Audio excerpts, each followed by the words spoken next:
for this.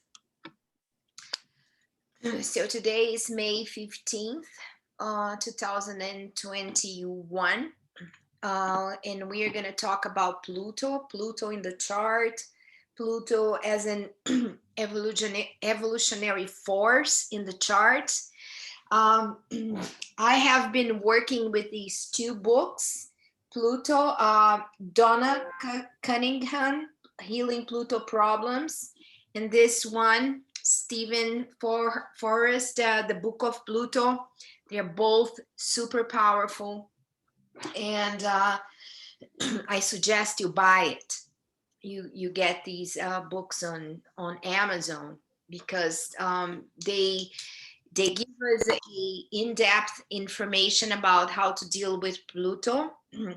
And also, I want to suggest that you go over the evolutionary, excuse me, the Evolutionary School of Astrology on YouTube, Jeff Wolf Green's YouTube page. He has amazing videos about Pluto within the context of evolutionary astrology. You will find rich videos about Pluto polarity, Pluto and the nodes, Pluto as an evolutionary um, transformation of the soul. And he starts. I was just watching this morning this video where he starts talking about Pluto as a reflection of the soul. So he makes a distinction between the soul and the ego, which I think it's like super important for us to start with that knowledge. And then I will invite in you to contemplate the aspect of the mythological aspect of Pluto too, that it's very important. But what Jeff says is that, as we know, the soul is an indestructible field of energy that that goes on and off through the through lives. You know, you just sometimes I have to focus on admitting people in. So if I lose if I lose focus, it's because I'm allowing someone in. Um, so he talks about this thing that it's detached from the ego, and so Pluto would represent that instance in our in our life that comes from sources that are unknown, and that unknown source is related to the evolutionary process of the soul. Therefore, you have the ability to look at Pluto not from a very identity or personality level, but you can also look at Pluto from an evolutionary personality evolutionary aspect, as you are looking at the chart itself. But when you're looking at the broad picture of Pluto, you're talking about a planet that was, recently they decided that Pluto was not a planet because it's so small. It's even smaller than our moon. If you want to make a comparison, Pluto is smaller than our moon. But then again, it has everything that goes around the ecliptic around the sun. It's somewhat considered, and especially if they are spheric, they have a round, they're not like a potato, like the asteroids. They look more cylindrical, more like a potato. But when they are round, they are considered planets. And when they are going around the ecliptic around the sun. So just the conception of, is Pluto a planet, is Pluto not a planet, it really doesn't matter. The matter of the fact is, it is very experimental. You experience transits in the position of Pluto in our charts, no matter what. Even if you deny them astronomically, you us as astrologers and as a student of astrology, we will definitely feel the effects of Pluto. Um, and also today I chose a few charts of some celebrities, not to cause any how can I say, controversy about bringing my clients' charts. So I decided to bring to you so that you know I'm gonna prepare your soul for what's coming ahead. We're gonna look at Osho's chart. I don't know if, how many of you know who Osho is. Osho is a spiritual leader who died. He was like super powerful in the 60s and 70s in the hippies, and then we're going to talk a bit about his biography in a bit. Then I have Adolf Hitler with a strong Pluto, also with a strong Pluto. Angela Merkel, which is the prime minister of Germany. And then I brought, who else? Einstein. And then I have Sigmund Freud. And then I have Jeff Bezos, and then I have Elon Musk, and then I have Marilyn Monroe, and who else? Steve Jobs. Okay, so we're gonna see how Pluto acts within the context of their biography. And so, as related to the mythology, and I'm going to try to condense everything so that we make this a very, how can I say, interactive conversation. And we learn, and I'm going to try to share with you my knowledge about how Pluto works. And mythologically speaking, Pluto was one of the 12 gods of the Olympus, like they were like super, super powerful. He was amongst the three most powerful gods. The first one being Zeus, and which is Jupiter. Just so that the Roman mythology took different names for the gods because originally they came from the Greeks. But I don't know if you guys know a little bit about history, but the Romans copied everything from the Greeks, even their arts. They were so fascinated with the Hellenistic culture that they decided they were, when the Roman Empire was very active for 1,000 years, they kidnapped these strong artists from Greek, and they took them to Rome to teach the arts, the artistic skills that they had. So yeah, a lot of the architecture that we see in Rome is a copy of what they were doing in Greece. And so therefore, when we talk about the gods mythology, I'm going to talk about the Roman name and the Greek name. So as for the three most powerful gods, we have the most powerful being Zeus or Jupiter.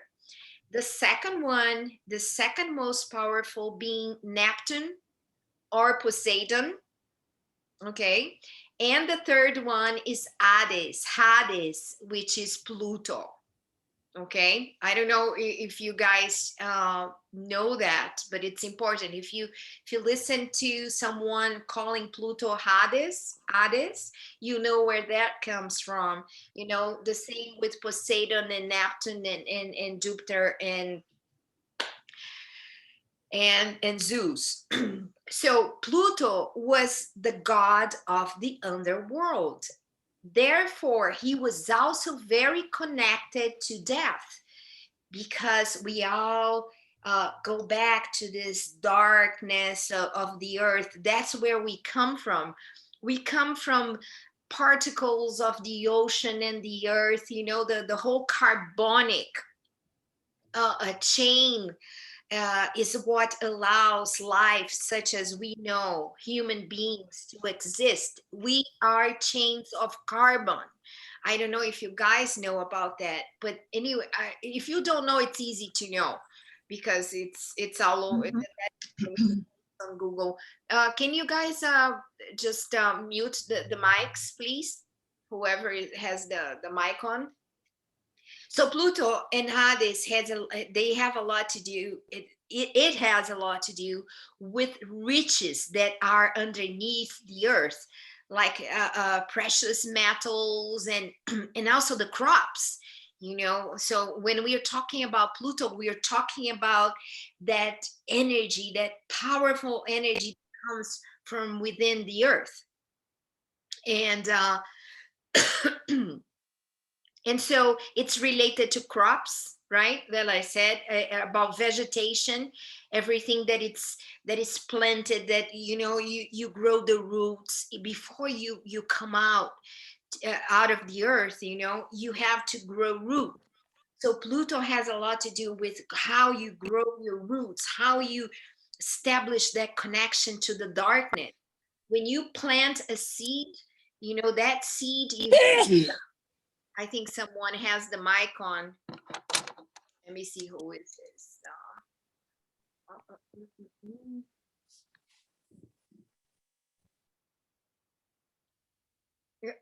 Who is this? I think I'm the only one with the mic on. But anyways, if you have the mic on, please mute yourself. Um, so when we are talking about power related to money, we're also talking about Pluto. If we're talking about the darkness of our soul, we're also talking about Pluto. That potential energy, powerful energy that we are not aware of, has a lot to do with Pluto. Sometimes when you are going through a period where you even through your perfect understanding, your reasoning, you're not getting a hold of the situation, that's pretty much either Uranus. But with Uranus, you kind of like you have a clue, you have like a mental clue of what's going on, even if you are being defied by Uranus, by a strike of change within Pluto, within the Pluto realm. You are dealing with much deeper, much more uncomfortable energies that are asking you to go towards the evolutionary process. And what Jeff Green says, that I think it's very interesting, is that you can grow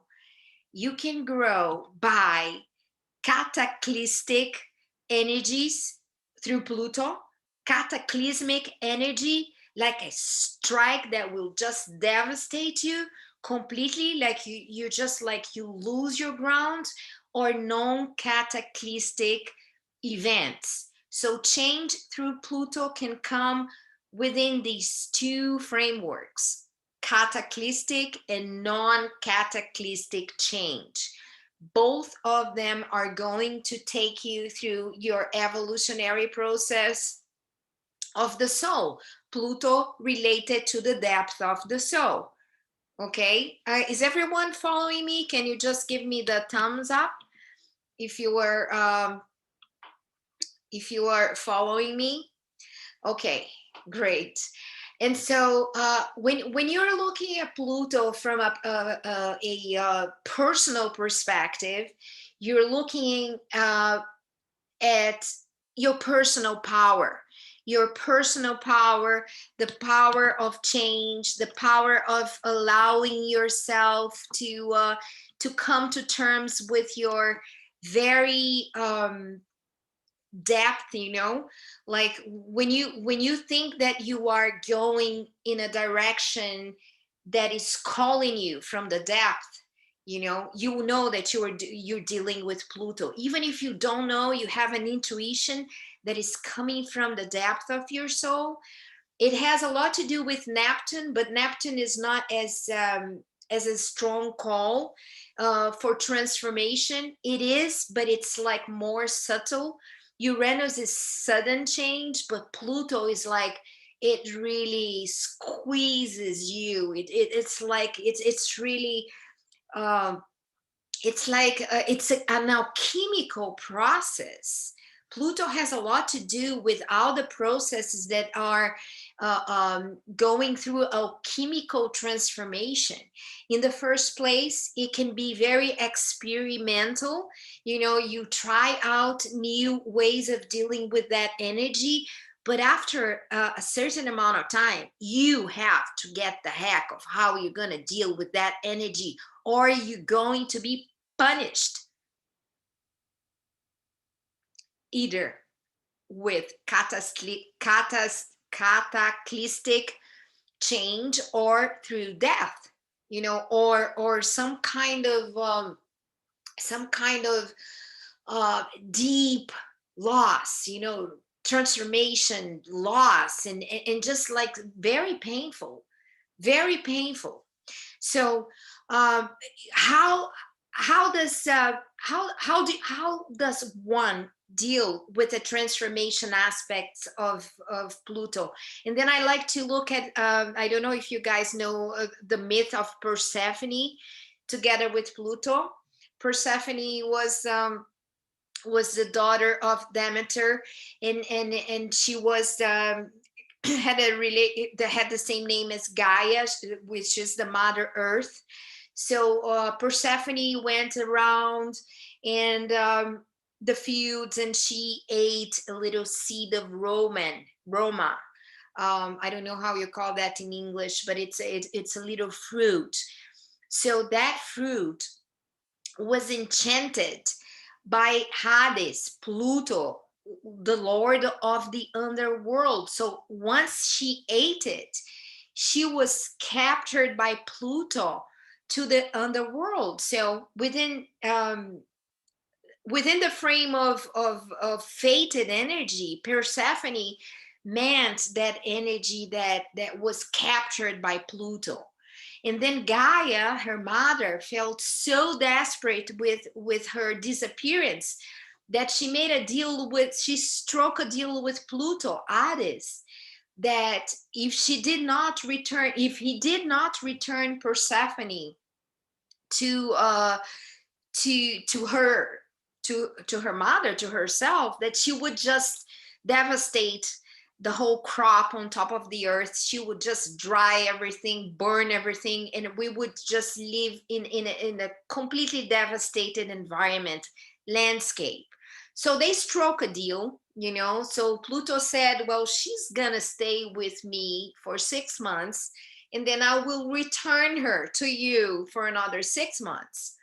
So this is the aspect of the transformation that we see happening when you live in climates that are more extreme, that you have the 4 seasons. You really feel that connection between Gaia, the earth, and Pluto, the negotiation between both of them, you know, with the seasons. When autumn comes, you know, it's like Gaia is taking slowly she's taking the energy of the earth away until it reaches a complete stillness, and everything looks dead through the winter. You know, the crops are no longer there. You know, if you have not saved energy during other seasons, you're gonna die, because either you can die of starvation if you did not plant anything. You see how Pluto acts. I mean, it is a preparation. You need to prepare yourself for what Pluto is going to present to us.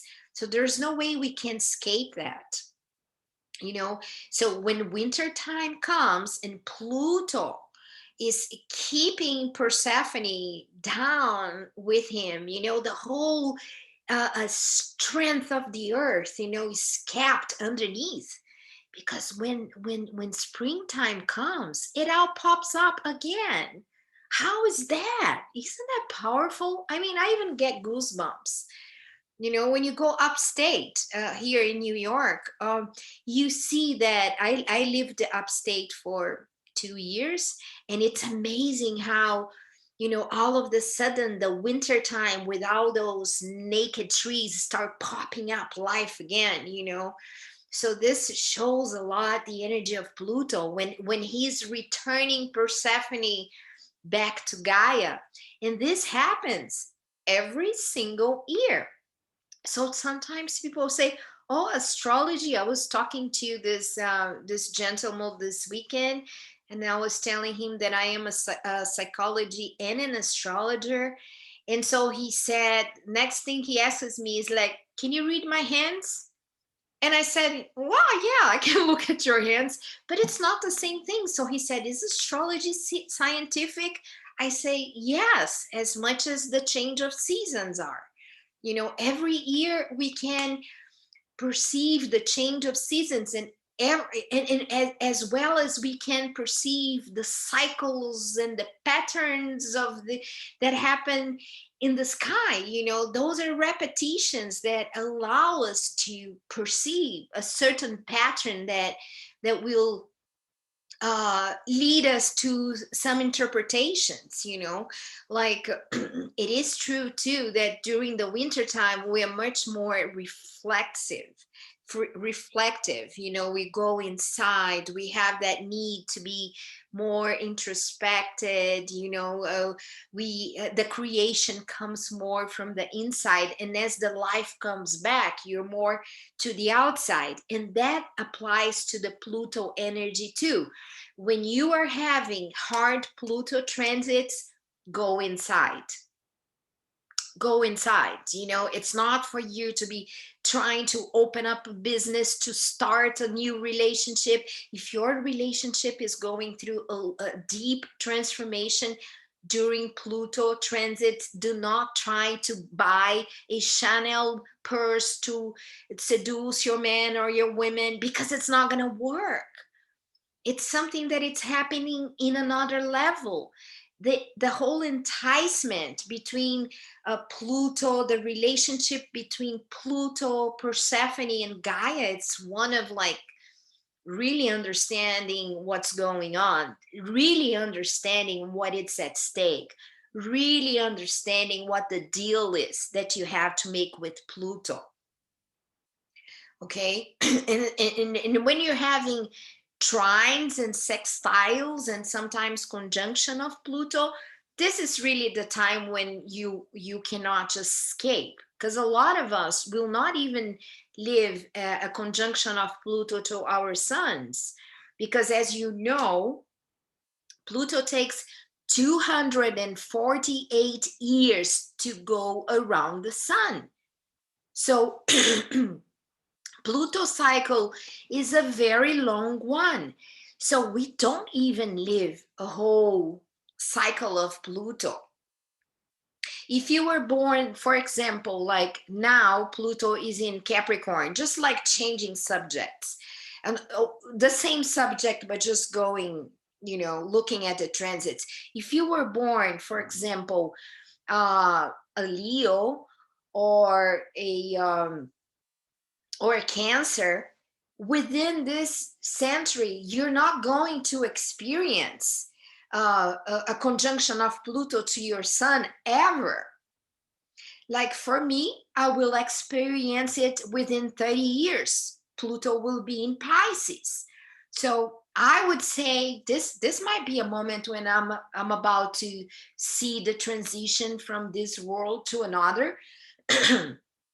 When Pluto comes on top of my sun, I mean, if I survive that, I'm going to be very lucky, because I'm going to be on my late 80s. I'm 60 now. So this is going to happen when I'm, 80 some, 90. It's hard to survive a Pluto conjunction your sun when you have that kind of strength going on. So you prepare, like you're looking at a chart. If you're looking at your chart, you have to see where the hard transits are, because you have to prepare in advance, as we need to prepare for the winter time, for when the scarcity is taken away, when you have less energy, when you have less uh, willpower to start something. Hard transits, especially the square. The square is super hard, and when someone wants to swim against the tide with a Pluto square, baby, you know it's going to be cataclysmic change. So just keep that in mind.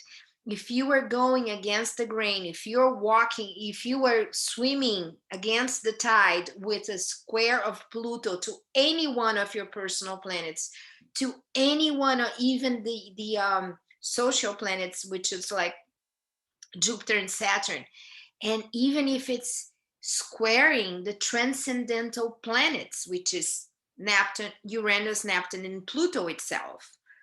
So it's very hard. Like when you are up on your 40s, you know, like in the beginning, 42, 40, 43, 44, you're having your first Pluto square. So you know, this is not a time where you really want to play. You can't play, you know, a lot of, and this is when you're having the mid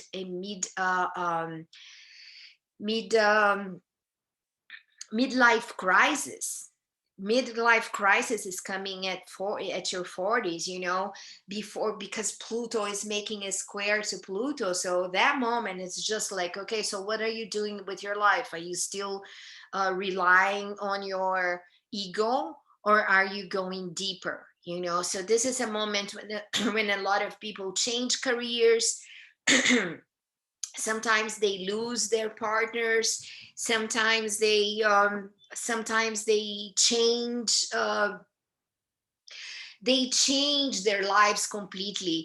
They don't think that it's no longer valid, you know. I call it the crisis of talents, because it's when you're really looking for that deep connection with something that it's meaningful, because you know time is running fast. Okay. Does anyone want to say something up to this point? Does anyone want to open the mic and say something? Nope. Mm. I want to invite Monica, just to say that she's we're doing some one-on-one mentoring. I'm doing one-on-one mentoring with some people from the community, and I love to see how you guys are evolving. And Monica, we have like this methodology, simple methodology, 4 steps methodology. I just want you to say, and then we're going to look at share with us, Monica, and then we're going to see the charts, and then open for discussion. And if you guys have your charts there, we can look at where Pluto is in, especially if you have a strong Pluto energy that you want to share with us. I would invite you. I'll just you know, at the end we will open the mics, and then you can share your questions about Pluto. But just one more thing before I let you talk, invite you to talk, Monica, is about how Pluto is also related to the nodes, the north node and the south node. Why is that so? It is because the nodes are very much connected to fate too. So the north node will, especially if you have the north node in an aspect to Pluto, you're not going to have like an ordinary life. You know, you already know. In the south node has to do with a lot of reflection from other lives, and it has to do a lot with something that you know in a soul level, you know, the south node, but you have not yet quite excelled on that, you know. So the south node is quite like a little rock on your shoe, you know. You're walking and that little thing is there, so you know that it's there, but for some reason you really need to have the willpower to stop and change that situation. So when we are talking about Pluto, we are also creating like a parallel um, avenue for us to look at how the soul is is expressing itself in its evolutionary journey. Um, very complementary to this class that we're having today, or this webinar, or this community talk, is I invite you to watch Kai Pacha's last video on all about Scorpio. He was like super um, inspired to do that video, and I think that that's why I decided to talk more about Pluto, so that we don't lose context. We keep exploring how Pluto is acting, not to mention that Pluto is going to be traveling those last degrees of Capricorn, you know, after having all that Capricorns, Jupiter, Saturn, and Pluto and Capricorn on the late degrees of Capricorn. Now we have like Saturn and Jupiter went to Aquarius to do something else in Aquarius, but Pluto remains in Capricorn until January 2024. Okay, so we still need to deal with that strong perception of what we are going to do about the Capricorn transformation of society through the Pluto energy, through crisis. Monica. Thank you, Sandra. I love to talk about Pluto. You are hearing me well? Is everything okay? Yeah. Um, when I look at the chart, usually I look first at Pluto and the nodes, and I analyze, where is Pluto? What is he doing? In what is the house situation? What is his surrounding? What are his relation, especially to personal planets? And I put also in the context of the person I look at. So we look later, I understood about Osho. He was born and raised in India, and I don't know whether he traveled the world, but his word traveled the world. So I'm very curious what we are going to see in this context, his words and his being. Really, he's known all over the world for what he said, and he's still quoted, and he was very very questioned by many people in his lifetime and still now. So you analyze Pluto, in his case, in Cancer, in the second house. You analyze what. Let me just ask you something. Sorry to interrupt you. Can you see his chart? Am I sharing his chart? I can see, yes. This is Osho's chart, by the way, and she's talking about Osho's chart. So I didn't look into it deeper, but I am curious about where do we find this subject of him, of his word traveling the world, and still many years after his life traveling the world. So we put him in context. Where does he come from? What might his upbringing be? Because it would be very different. His life would be very different if he would have been born, I don't know, in America or in Europe. But he comes from India in a certain already mystical context. Yeah, I would say. And then you look, of course, at the complexity of how this, if we look at Pluto, how is Pluto ingrained in the chart? Well, just to put into context, he has Pluto in the second house, right? Yeah. And, that's Osho's chart. Okay, is everyone following us with this? What we're looking at, this is Osho's chart, and what I have here is his original name. Okay, not his spiritual name. But he has Pluto in the second house in a T square with the moon, Saturn in the eighth, Venus in the eighth, and Uranus. You were asking within the context, where is his where is his Mercury? So his Mercury is in the seventh house in Capricorn. But he communicates. This is what I would question the first if I think of him. He's a very intense person, and I'm not judging him by any way. He's a very intense person, certainly for everybody, and his word is spread throughout the world. Mm-hmm. There's hardly anybody not knowing him.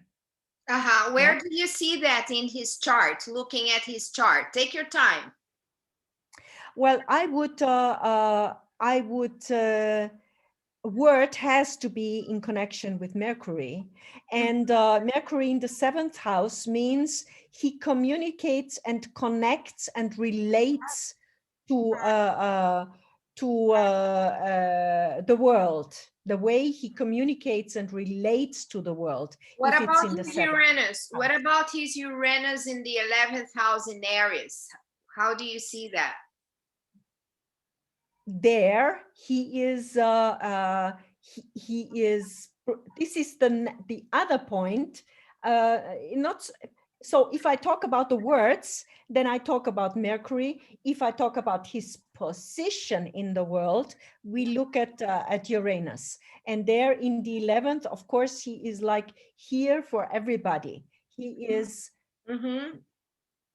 He wants to reach everybody and being powerful for everybody. Mm-hmm. Mm-hmm. Yeah, and it's also interesting to a methodology that I like to share with you guys, that we are always going through the four-step process of analyzing, which you Yeah. look at one specific planet, like Monica said, the Mercury in Capricorn in the seventh house, like you are analyzing an unity of information, just like one piece of information, and then you analyze any type of information as one piece of, of the complexity that we are looking at. So you can look at Mercury in Capricorn, or you can look at his 11th house, Uranus in Aries, which is adding more information. And then you can look at his Pluto in the second house too, and that's where I want to go back to. But Monica, we were talking about analysis, and then you, when you put together another information, we have what? A Synthesis. synthesis. Then Synthesis we take this into a context, which into is the context of his life. Yeah. Where is he coming from? Where did he go? Yeah. And Mhm. information that we cannot have directly from the chart, but we bring the analysis and the synthesis of his chart into the context of his surrounding, and that gives you the complexity of it all. Yes, yes, yes. We all know that Osho was very much connected to making, he made a lot of money. He made a lot of money. So that Pluto in the second house, like coming back with a Pluto energy, and then I will let you talk some more in the other charts, Okay. Monica. And so he had Uranus in the 11th house. So this is like in Aries, which like whatever he brought to the fore, he shared with a group. But at the same time, he had Pluto in Cancer in the second house, and he was very criticized by being someone with a greedy type of energy. Pluto in the second house can attract a lot of money. Who knows how many Rolls Royce he got from do you know how many? I think he had 30 Rolls It Royces. was to the 10th, not to the singles. I don't know, 30, 60, something like this. Yeah, Many. he had many. So that Pluto in the second house, and he said, you know what, you guys care a lot about how many Rolls Royce I have. This is all the material world. So he was playing with it. He was playing with a number of Rolls Royce that his devotees gave to him, and he was playing with it because he's a Gemini rising, and he was a spiritual leader because he had his Jupiter sorry, his Pisces is in his midheaven. It was funny because when I was putting this webinar together today, that Jupiter is at 0 degrees of Pisces. You know, the first person that came to my mind out of the blue, I wasn't even looking at his chart, and I said, "Oh my God, let me think. Uh, who can I showcase as a strong Pluto?" Because I already knew he had one, and so I said Osho. And isn't it funny that, you know, the synchronicity or the coincidence that I think about Osho first, and Jupiter is conjuncting his midheaven.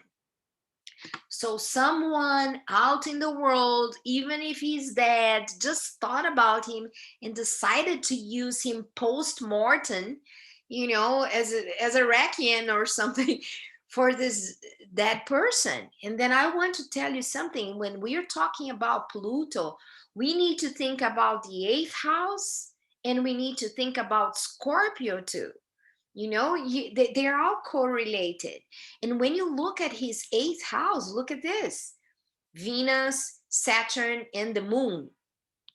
And he has, you know, he was known also for the amount of money they made. They created a community in Oregon, which was like almost like a state. How much power does someone with planets in the eighth house? Pluto is about power too. I mean, he has the strength to give us food. He has the strength to take the food away. He has the strength to interconnect with the sun, and just you know, when it's winter time, you know, he even takes the energy of the sun, kind of like diminishes it, right? Because you really need to protect yourself from that lack of energy that it's, you know, on top of the earth during the winter time, and then you have to turn in. And so this is an interesting aspect here, because his Pluto is in a square to Uranus in the 11th house. Let me just get this one in the middle. You know, Uranus in Aries, you know what? His community wasn't a community of, you know, like-minded people like we are, you know, studying astrology. They were all crazy. They were all Aries, you know, they were all like really having sex, you know, people were having sex in groups. I don't know if you know Osho's story, but you can just Google his life story, and you're gonna see the whole thing on his chart. You're gonna take his biography into the context of astrology. So this is super interesting. And then he's a Gemini. He makes jokes about things that, you know, people think that are super heavy. And then he wrote more than 100 books. Look at his Jupiter in the third house and Pluto in the second house. He still makes money. Pluto after his death. I don't know if he didn't have, you know, kids. I think they have a community, because Pluto in the second house is someone who has the power to make money after death, to keep making money. And how is that happening? They still have a community, active community. Uranus in the 11th house. Uranus rules the 11th house. When you're looking at the typical astrological mandala, Uranus has a huge affinity with the 11th house. Okay. And then Jupiter being in the third, he writes. He wrote lots of books. I like one, I especially like one called Intimacy, where he talks about intimacy. I love that one. I think it's a must read when he talks about how you become intimate with yourself. Another interesting aspect of that I see about him, he has the sun in Sagittarius, so he becomes this preacher-like person. the ruler of the ninth house, which is the higher mind, is ruled by Uranus, and Uranus is in the 11th house. So it means like he gathered people around his very bold ideas. Aries, ruler of the ninth house in the 11th house. Another interest as aspect is that he has the North Node in his 10th house, giving him the ability to reach large amount of people and to occupy that powerful position, because the North Node is calling him to stand out. And you guys know that he comes from a poor country. Neptune is in his fourth house. So after a while, he was expelled from the US, which is the Pluto in the square to Uranus. Pluto, follow me, guys, please, and girls. Pluto is in the square to Uranus, which rules his ninth house. The ninth house is the foreign land, you know. So they had to close down his community in Oregon and expel them, because this Pluto in square to Uranus was promising that after a certain point, the Congress of the United States were after him, because they were messing up with Oregon's politics. You know, they used to hire how do you say that, buses, and they were picking up homeless people from other states, and they would just bring them to Oregon, and they would register these homeless people so that they could vote for their politics, you know, for their own agenda. And they did that, but they got caught. They got caught because Pluto, people were starting to become that community that they created, that had a lot of sex and drugs and all of that. You know, once they brought in the homeless people from other states, and they registered them, it created big havoc, you know. So this guy was taken to court, and he was sent back to India. When he was sent back to India, a lot of his followers, look at that, 10th house, you know, they went to India with him, the ruler of the 10th house in the 4th house. So they went back to India, and they created a community back in India. I just want to know, do you guys see how this Pluto plays a big part in his biography? How karmic, how fated the whole thing with the Pluto is? And Pluto rules his sixth house, which is like he created the methodology. Sixth house is about creating methodology.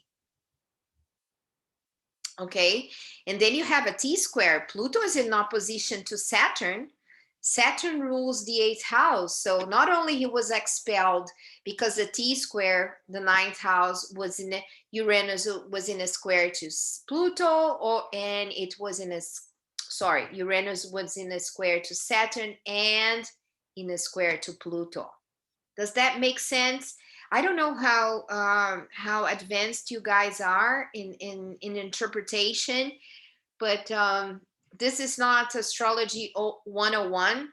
So bear with me, because I'm speaking to those who already have at least a little bit of information about houses and planets and signs, and even the angles between the planets, you know. But if you are not, if you have passed to astrology 102, you know, you will benefit from looking at these charts later on. But I'm planting a seed for you guys to study in depth Pluto problems.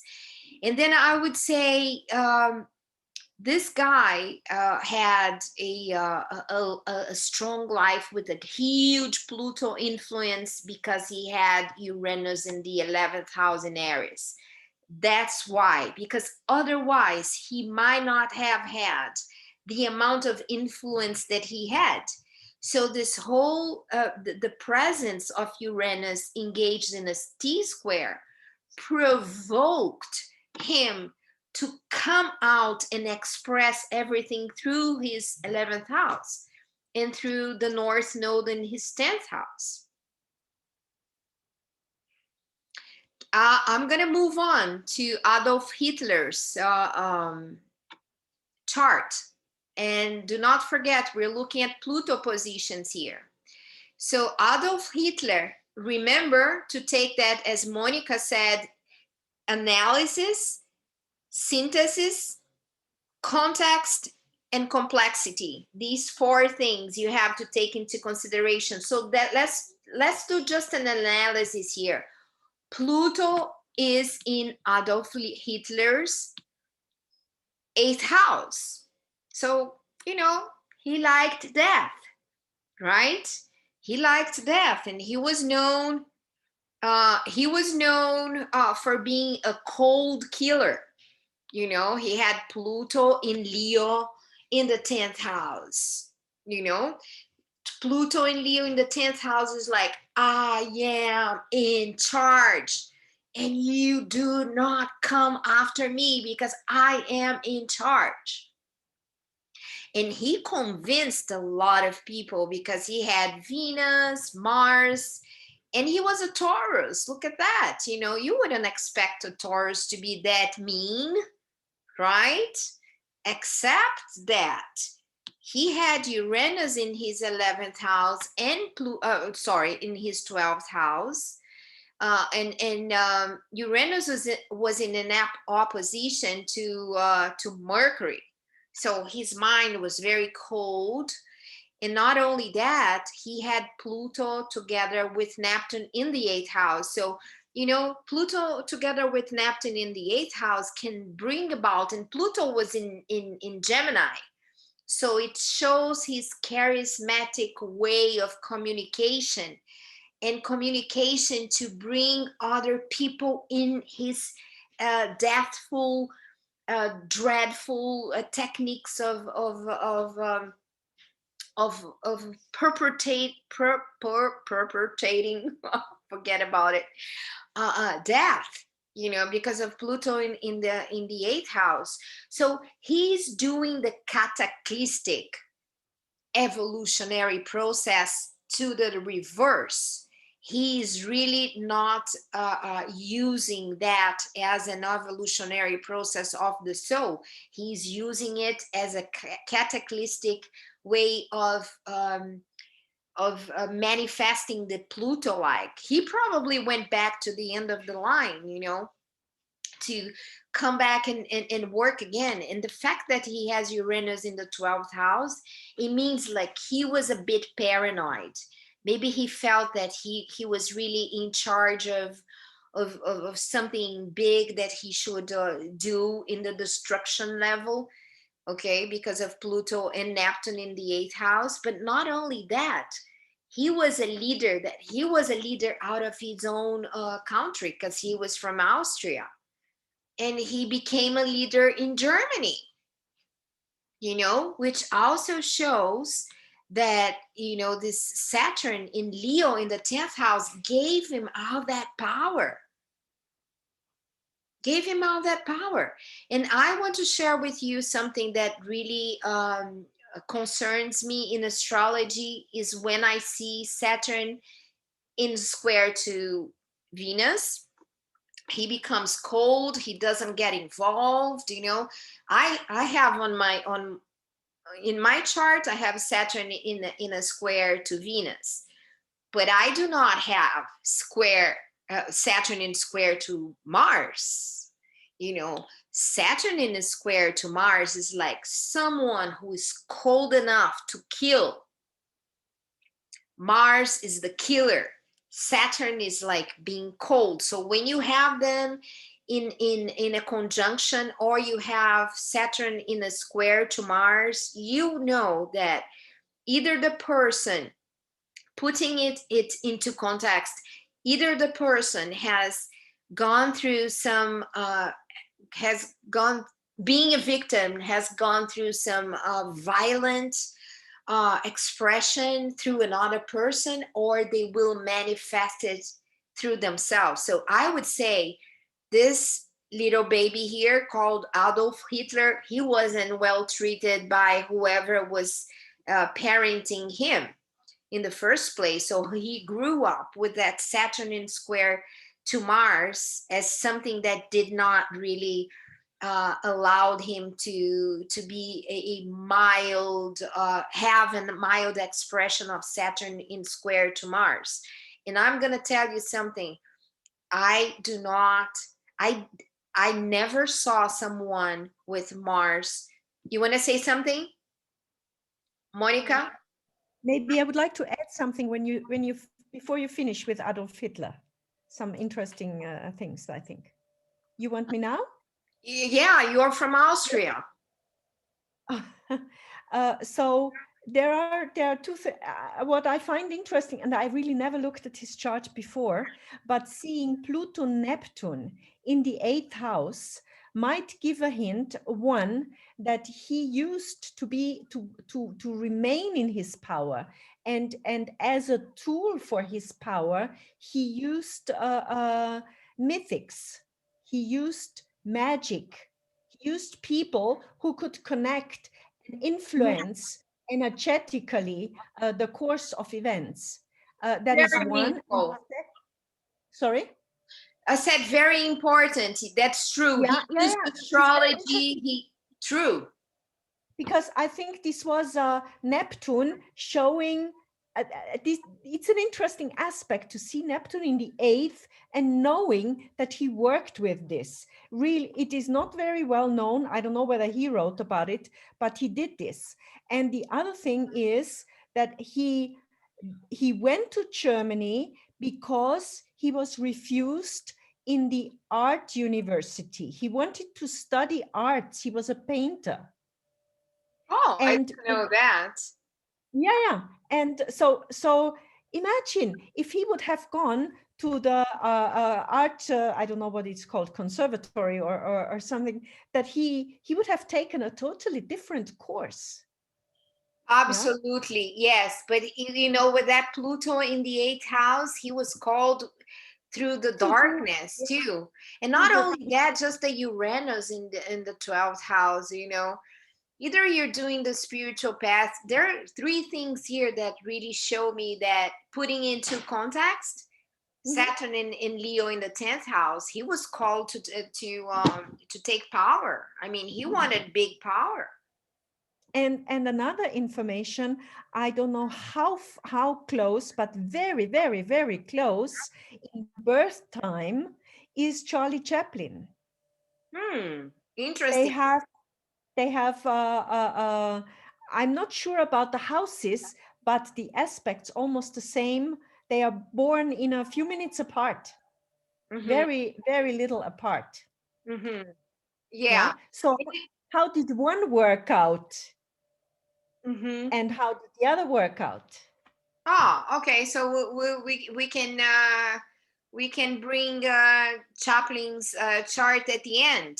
We will do Okay. that as a closing. Mhm. I just want to tell you something that it call your attention to everyone is that like Osho, Adolf Hitler also has Jupiter in the third house, and Osho used it to write and to speak. He had the power of speech too, right? So does Adolf Hitler. You know, he picks up the phone and he puts out a message, and you know, and he also has the moon in Capricorn, which shows him like, I don't have feelings. I'm not saying that people with Saturn with the moon in Capricorn has no feelings. I'm just saying that those feelings are under control. They bring that under control. But not only that, just pay attention to people with Saturn in aspects to Mars, you know. So there are things that are leading us to think how, you know, to understand and to analyze how they used it in a bad way. Not only Saturn in Leo in the 10th house, which shows a very authoritarian figure, but Pluto in the 8th house with Neptune, like Monica said, he used to use mystical and mystery symbols to you know convey his even the swastika. I think it's an Indian powerful symbol that it's used in reverse, right? I think it's just used in reverse. And so, and then Uranus in the 12th house is like, you know, if you're talking about someone who you expect someone to have a kind of like quietness, it's not Uranus in the 12th house, because the 12th house is where you have your stillness. And then if you have Uranus in the 12th house, there is a friction, you know.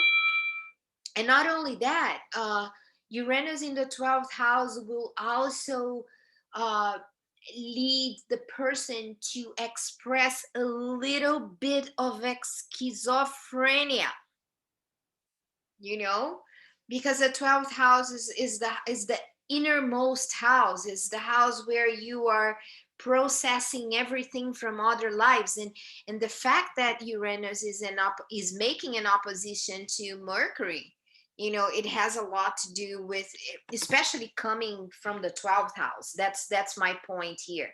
Let me put this into context as I am analyzing the presence of Uranus in the 12th house. Uranus in the 12th house can tell you, oh, I'm seeing UFOs, or someone is talking to me. It can develop paranoia, okay? Because the 12th house is the house of schizophrenia. I'm talking about those who are expressing the lowest level of their evolutionary process. I'm not talking about someone who is doing spiritual work, you know, because I think that Hitler was not doing spiritual work. He was doing black magic, okay, which is the Pluto, because then also he killed a lot of people out of gas, you know. And Neptune in the 8th house, Neptune has to do with gas, you know. So he put a lot of people, a lot of Jews in the chamber, gas chamber, you know. So Neptune is about the inhalation of gas, deadful Pluto, deadful gas. And I'm talking about the worst expression ever of the planet. I'm not saying that everyone who has it will express in that level. Remember what Jeff Wolf Green said, cataclysmic way of expressing Pluto and non-cataclysmic way of expressing Pluto, which is the evolutionary process.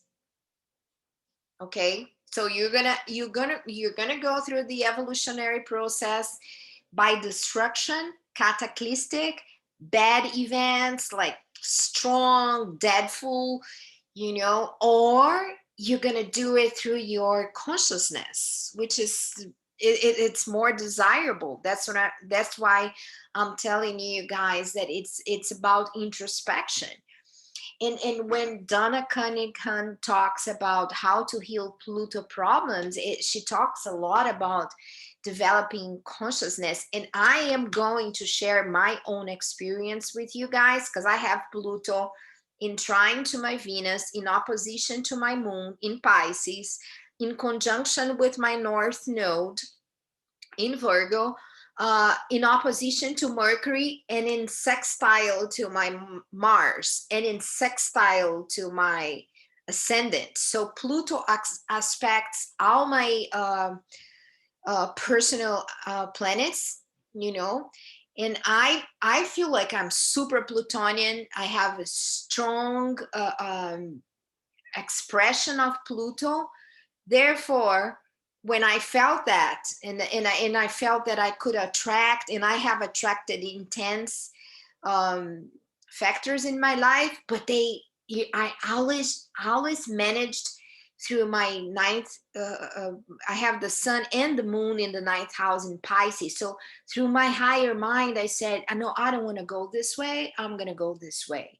So I protected myself through my ninth house, my higher mind.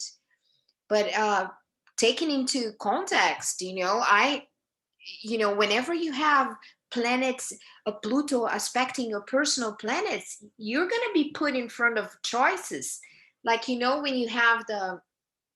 when you come to a crossroad, you go this way, consequential. You go that way, consequential. So you make your choices by observing the consequences of where you want to go, and that's Pluto. I mean, I saw some strong Plutonian energies in front of me, and then I said, crossroads. How am I going to deal with this?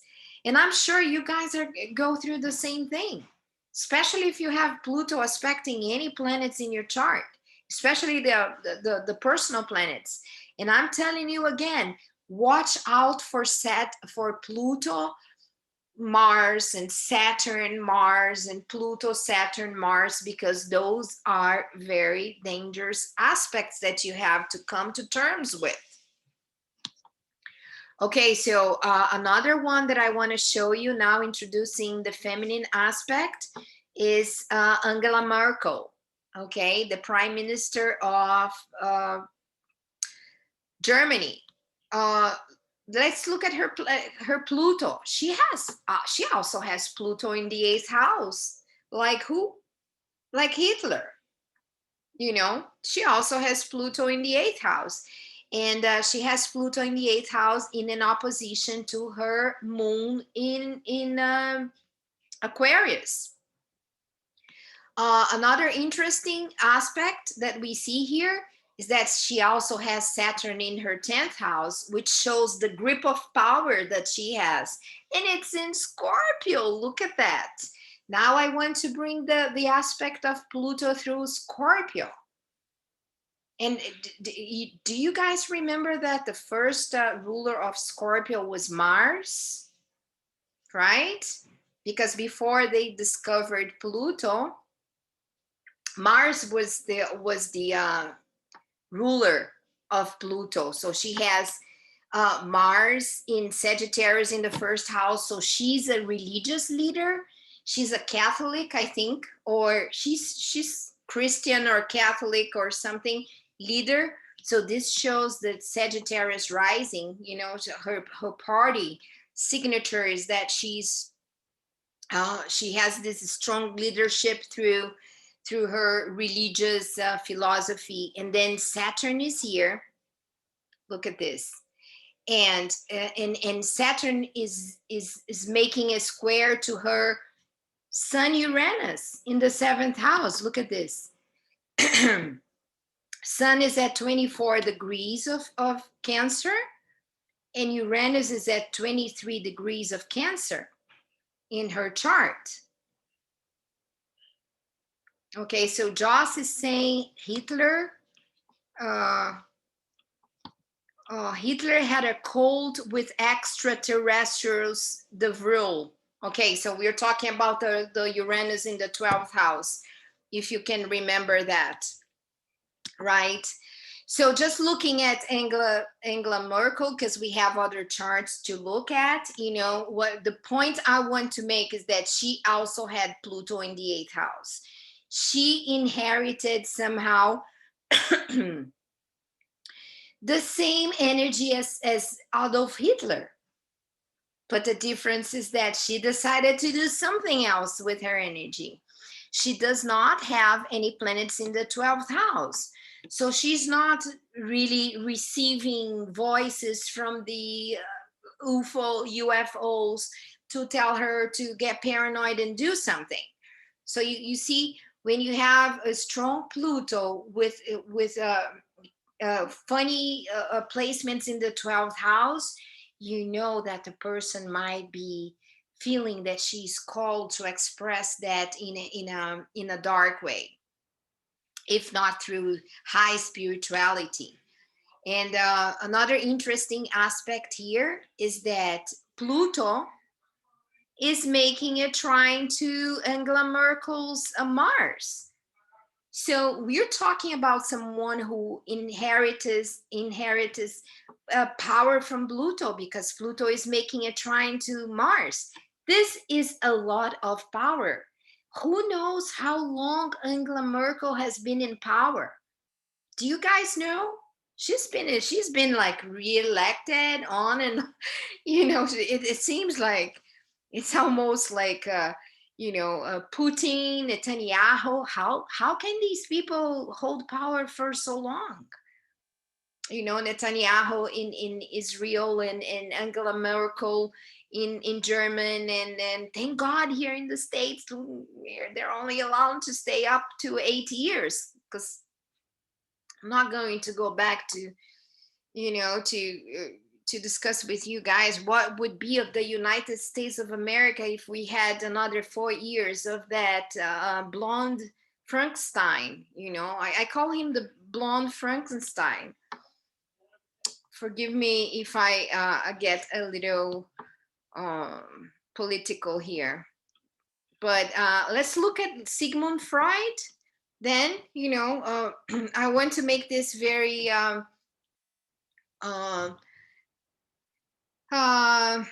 with examples, rich in examples, so that you guys can understand how these things play out. Freud was a doctor. Pluto in the sixth house of medicine. The medical doctor always has a strong sixth house. Like it's the house of health. And so he has Pluto in the sixth house in Taurus.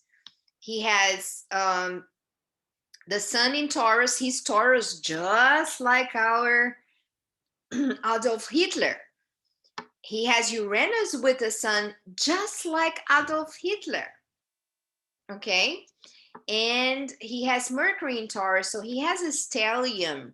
Stellium is a word that describes more than two planets in a sign or in the same spot in the skies. When you have one planet by itself, it's called singleton, just one planet.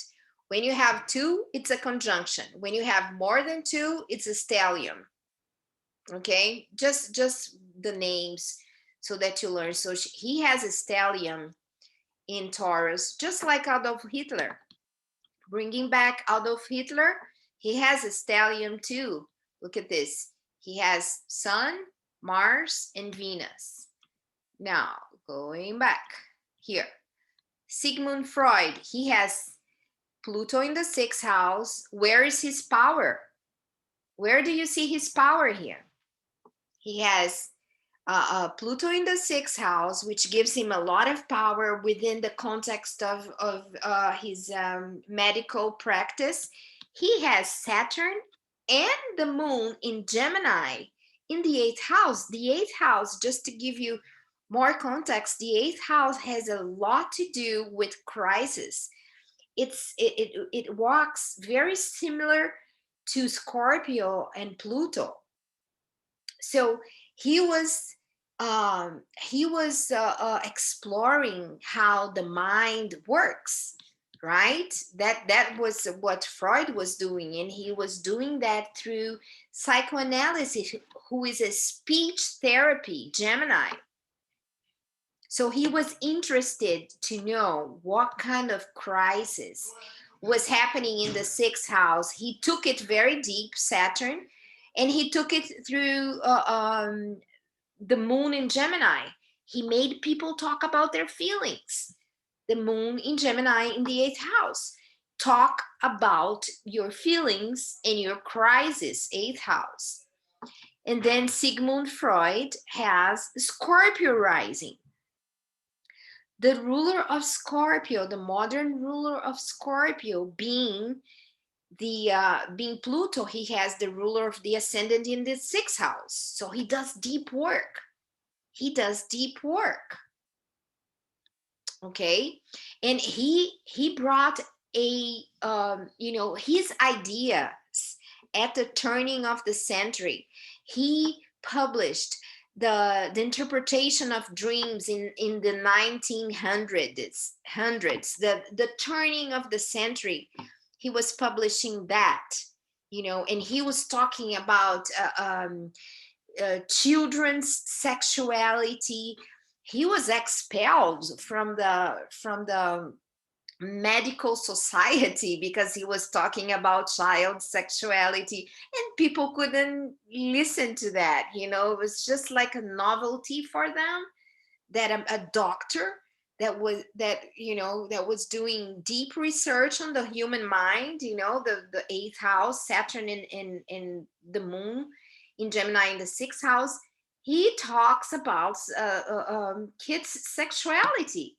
It wasn't something easy for those people that were just in the wake of the 19 I think he published about this kids sexuality, children's sexuality, not kids, children's sexualities in 1905. The interpretation of dreams was published in the 1900. Okay, and he had a very strong revolutionary aspect, because he was talking about the unconscious mind, how we have that portion of the unconscious mind that leads us to do things that are not conscious. Because Freud used to talk about three instances on the psychic uh, functioning, the system, which was the biggest part was the unconscious, where the kid and the baby is collecting sounds and images, and that becomes a cauldron of information that it's stored there. Some of that goes a little stage, a little layer up, which is the pre-conscious mind, and then you have the conscious mind. But the biggest portion is the unconscious mind. So you're having all those feelings and informations, and when you have the deja vu, you go like, oh, I've seen that, I've been through this. And this unconscious mind is our deepest connection to Pluto, the other world that we know, that we forget. And I just posted on the Facebook page a little video about Pluto, that one of the rivers that used to water the Hades, the Pluto land, from that came from the underworld, was a river of losing memory. We lose memory from a previous life when we die, and we emerge in another life. Our soul forgets most of the experience, forgets. But then you have the South Node, you have Pluto, which are always reminding us that we bring some memories from other lives. I'm going to do a video with you guys one day just to talk about my perception of um, how we come about. Because what I think, it's because we are formed by carbon. This is carbon chain, because I am a carbonic chain. When I die, this molecules and particles and electric vibrational fields, they will be available in the atmosphere. And then when the sperm fertilizes the egg, it's going to capture a bunch of these frequencies, and they're going to be put together, not in a very precise manner, but it's going to capture a lot of memories, a lot of vibrational fields to enter the sperm, and allow that vibrational field that it's formed by the conjunction of the egg and the sperm to create a new spirit that has gone through a lot of other vibrational fields. So you're not talking about a very linear one, you're talking about vibrational fields that merge into each other. you know, so you remember things from other lives, but you don't really quite get the boxed. You don't remember things in a box. You just remember things in a bunch of different and scattered and unorganized ways. So sometimes I think like, oh, I've been a warrior in a previous life. I know that. And it wasn't a warrior with guns, it was a warrior with knives. I feel that, you know. And so you asked me, oh, do you think you were killed in battle? Oh, I think I killed a lot of people in battle too. I have Venus in Aries, you know. I have Mars in my ascendant. So that shows a little bit of how that remembers come about in my deja vu, you know. Um, so okay, what is Joss saying here? Geographically, the underworld was considered to have been surrounded by 5 rivers. Yes, yes, thank you. The Archeron River of Woe, the Cocytus River of Lamentation, the Ptelegum River of Fire, the Styx River of Unbreakable Oath, yes, by which the gods took vows, and the Lethe River of Forgetfulness. Isn't that awesome? This is in the little video. I don't know if Joss just took that from the video I posted at the community, but you can see that there. Thank you so much for posting it here. I don't know if I pronounced it right, you know. A language comes to me as a channeling. I just go like, shh. So if I make mistakes, it's part of my charming nature. Okay, so Sigmund Freud. I don't want to take too long, but look at this guy here. He has Jupiter in the 5th house. You know, he's talking about the unconscious, about the kids. You know, 5th house, it's about children. So, and it's 5 degrees of Aries. You know, he said, hey, you guys never talked about children's sexuality, but let me be the first one. Jupiter in Aries in the 5th house. Let's talk about children's sexuality. And this is what kicked him out of the medical society. Look at this. Saturn in the 8th house. Follow me, please, everyone. Saturn is in the 8th house of sexuality, is in a T square to Jupiter in the 5th house when he talked about children's sexuality in a square. And then Mars in the 11th house, the whole medical society expelled him because of he said that. The Mars, you know, get out of here. You're seeing things that they are not elegant. Mars in Libra wants it to be elegant. Who wants to think that a child has sexuality? I mean, I was a very sexual children, no child. You know, I felt I have Mars conjunct my ascendant, so I was always like feeling things in my body. And as long as I remember, I think 5 years old, I was already feeling pleasure.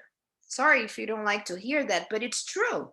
And Jupiter in the 5th house in Sigmund Freud's chart is telling us that he was expelled from the group, from the community. Mars retrograde in the 11th house, even though they expelled him, he kept saying that. He has Pluto in trine to Mars. Okay, it's a large trine. Right? We could even not consider it a trine, but it is a trine, you know. And he has Mars in a beautiful trine to his Uranus.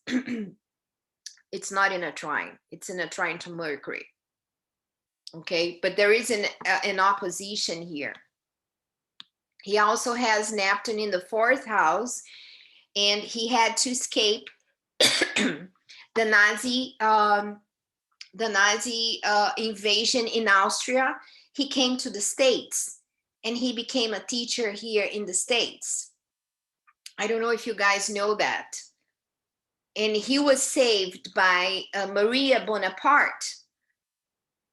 Maria Bonaparte saved him, sent him over. I think she sent him. She took him to Paris, and then he came to the States, something like this. But he had to go through exile, Neptune in the fourth house. Let's move here to the next one. Marilyn Monroe. Marilyn Monroe, as you guys know, she was like super famous, high sexuality. She has Venus conjunct my Venus. I like that.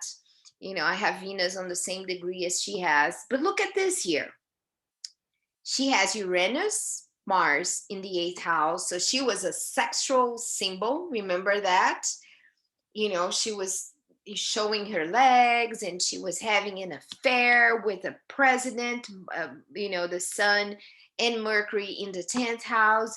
She had the moon in Aquarius, so she was like, you know, very open to express her sexuality. She wasn't really fit to that model, you know. She was like breaking and breaking models. And then she has Jupiter in Aquarius in the seventh house. So she had a bunch of boyfriends and relationships.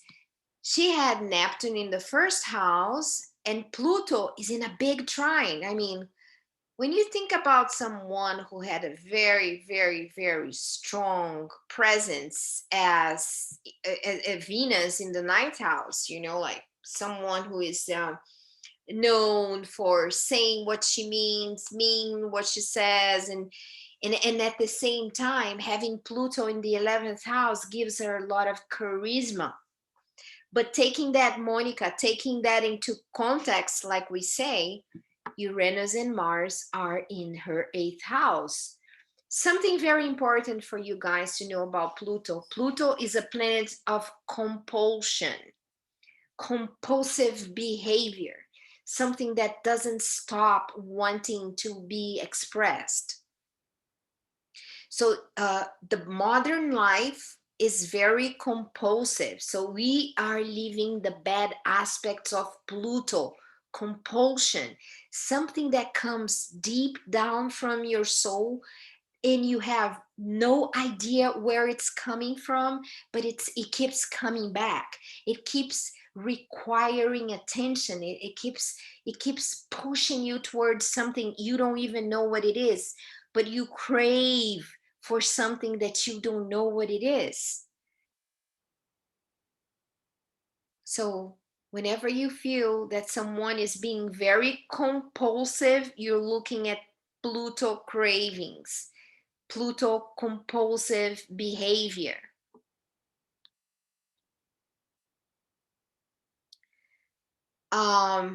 So okay, she died, as you guys know, she died out of taking sleeping pills or something like that. You know, look at this Neptune here, involved in a T-square with Saturn.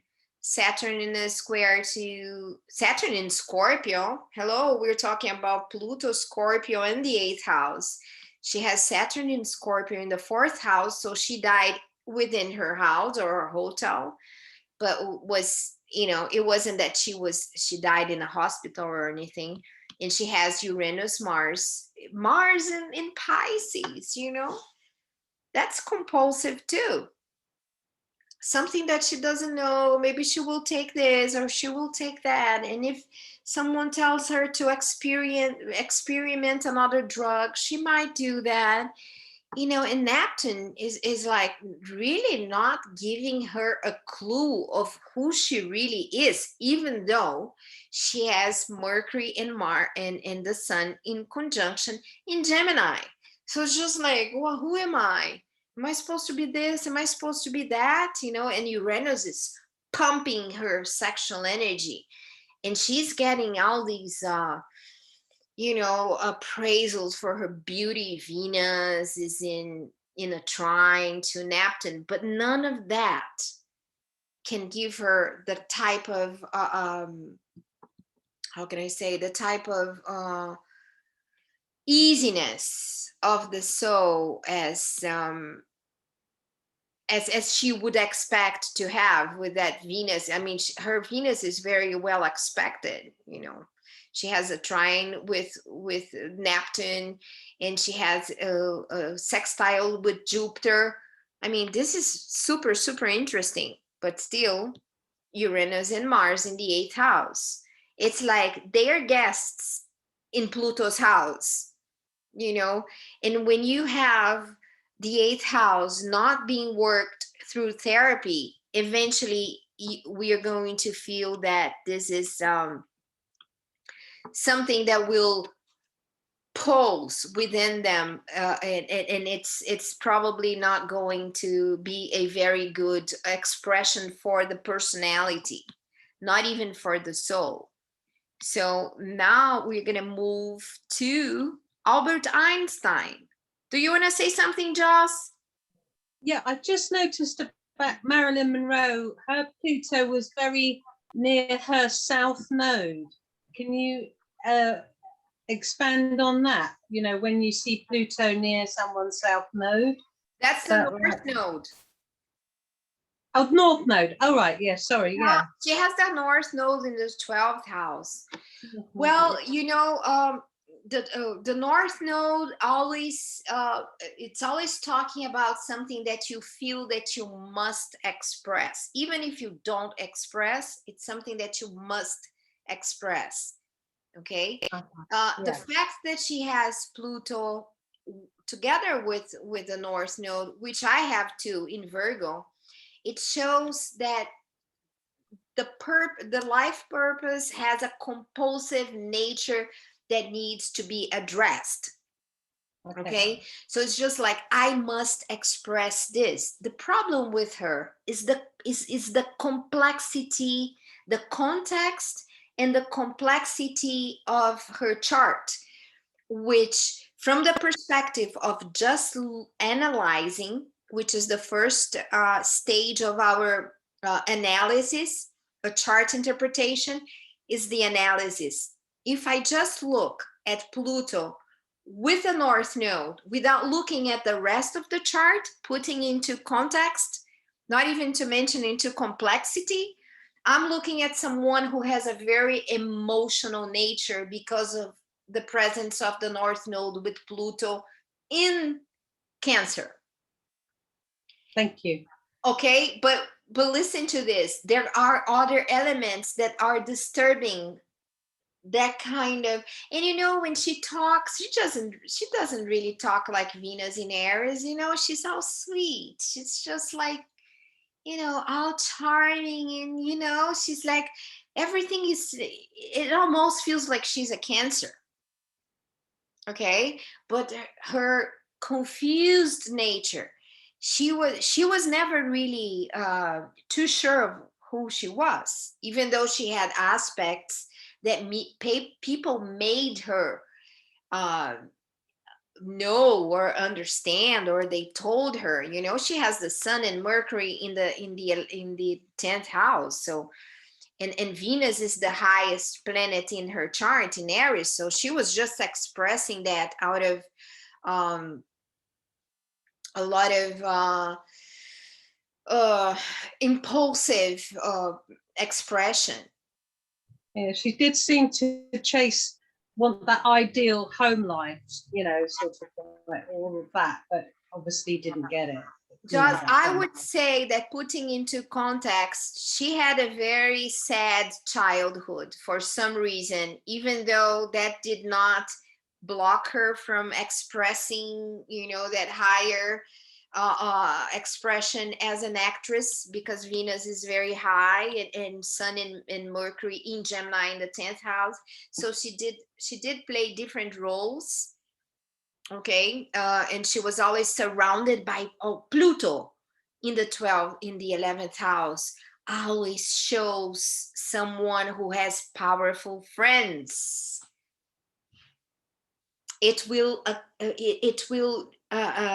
draw its power from friends and from community and from people that can raise her, can just give her some kind of preeminence that she always wanted because of the Sun Mercury. But the Saturn retrograde here in the fourth house, I think I heard somewhere that she was adopted, right? Was that Marilyn Monroe who was adopted? But I can guarantee that, you know, having this Saturn in the fourth house, she had especially in Scorpio, she probably had problems with her family. Okay, so let's move on. Albert Einstein. Albert Einstein has Pluto and Neptune in his 11th house. And, you know, at the end of the day, he impacted the whole 11th house scientific community. Pluto, remember that Marilyn Monroe also had Pluto in the 11th house. We just saw that. Now we are seeing another person with Saturn, with Pluto in the 11th house, which is Albert Einstein. He's a Pisces. He, like Marilyn Monroe, has the Sun and Mercury in the 10th house. We just saw that in Marilyn Monroe's chart. But how is that?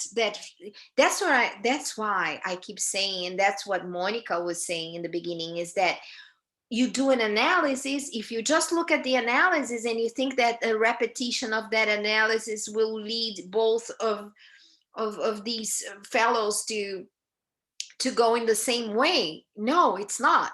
This is a high scientist, someone who invented the theory of relativity, and the other one was just like a pretty girl showing up as an actress, a seductive woman. But they both have Sun and Mercury in the 10th house. They both have Pluto in the 11th house. I mean, Sun in Mercury in the 10th, and Neptune and Pluto, just Pluto here to make the comparison with Marilyn's chart. But look at this. He also had a square between Pluto and Uranus, which was something that was happening in that moment in time. You know, they were having that that kind of friction in the turning of the century. You know, Pluto, the emergence of new forms. We saw that Einstein, Freud, and Adolf Hitler, they all had Pluto in Taurus. You see, so values were changing deeply when those guys were at the top of their productive intellectual abilities, or or performance. And what I see here is Jupiter in Einstein's 9th house, Jupiter in Aquarius in his 9th house, which shows like that his mind was like way out there. He was looking, the 9th house is the exploration of higher knowledge, astronomy, astrology, mathematics, science in general has to do with the 9th house. And he also has Uranus ruling his third, not ruling, sorry, it placed into his 3rd house. His everyday mind was Aquarian, and he had Uranus in Virgo. He went down to the details of mathematics. Can you guys see that? How much? And the opposition with Jupiter and Mercury made Jupiter in Aquarius made him just like expand that vision to see more, to see what no one was seeing, to think and to make it into equation. Aquarius, Virgo. Okay, so the opposition, it's because Uranus is in the very beginning of Virgo. I'm not saying that Virgo is in opposition to Aquarius. I'm saying that his Jupiter is at the very end of Aquarius and his Uranus is at the very beginning of Virgo. So that makes an opposition, okay? By angle, not by signs, but by angle. Okay, I hope you guys are following me, that I'm talking fast to see if we can fit everything in. And then he had the moon in Sagittarius. He also had to escape Nazi invasions, you know, and he went and he came to the United States, and he was teaching here in the United States. But he was also very acclaimed in the scientific environment, Pluto in the 11th house. But he was also put into some people denied the relative theory up to these days. To this day, up to date, people are questioning the theory of relativity. Another interesting aspect that I want to show you is that he has the north node is in his 8th house, and the south node is in his 2nd house. Okay, so the fact that he has the north node in his 8th house, I think it shows how much his mind was going through deep crisis and transformation within the realms of questioning how things were, you know, because the 8th house is always a big question. Even if you if you are not giving voice to the questioning, you're suffering, and you're being a victim of that. And and then you go through cataclysmic change. But once you have the north node in the 8th house, it is a must for you. You feel that it's your life purpose to address those deep issues. So what else can we see here in his chart? He has Mars in Capricorn in his 7th house. Mars is at 26 Capricorn. Venus is in Aries too. He has Venus in Aries, you know. So whenever you have Venus in Aries, at the end of the day, you end up provoking people's thinking process to think out of the box. I mean, your relationship with with people circling you is a bit provocative. Another interest aspect of his chart is that he has Saturn with Mercury, which gives him the ability to focus in deep thought, deep thinking process. Saturn, in like his Mercury in Aries, he brought a theory to life that impacted large numbers of people. Even the atomic bomb was created by his approaches to the power of atoms. I don't know if you guys know that you know, at the end of the day, the atomic bomb only exists because Einstein you know, shared his formulas about the atomic power. So that's how they produce, taking into consideration that powerful plutonian, you know, a lot of people have appropriated themselves from this 11th house.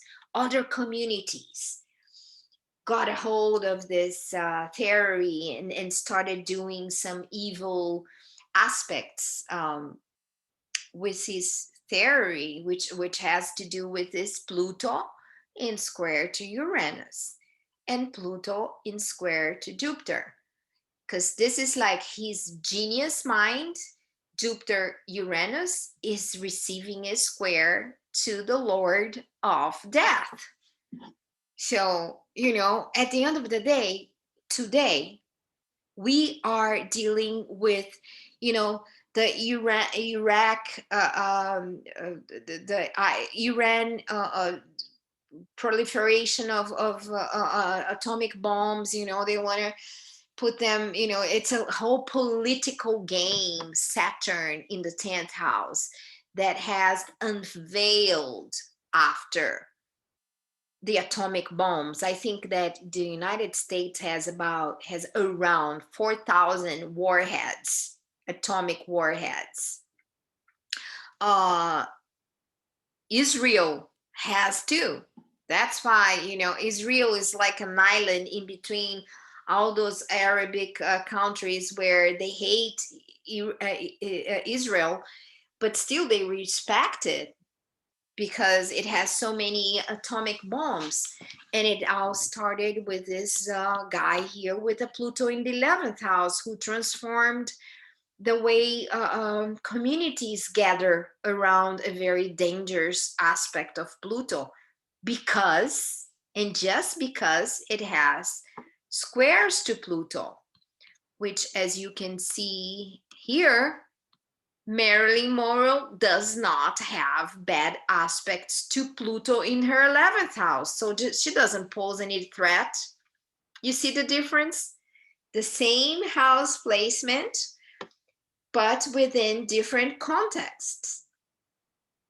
She doesn't have any squares, so she doesn't create anything that can be destructive. You know, just Neptune in her first house, she destructs herself. But this guy here, who's a genius, Jupiter in Aquarius in opposition to Uranus in Virgo, he does create something out of this square that has the potential to destroy the top of the earth. How powerful is that? Enough of Albert Einstein. Steve Jobs. We're almost there. Almost.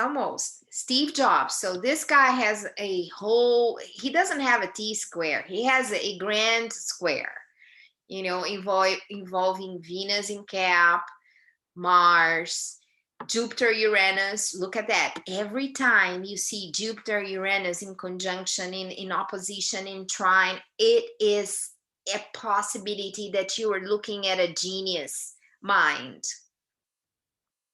Okay, take that into consideration. So this guy here, what I think it's very interesting is that he brought about a technological revolution.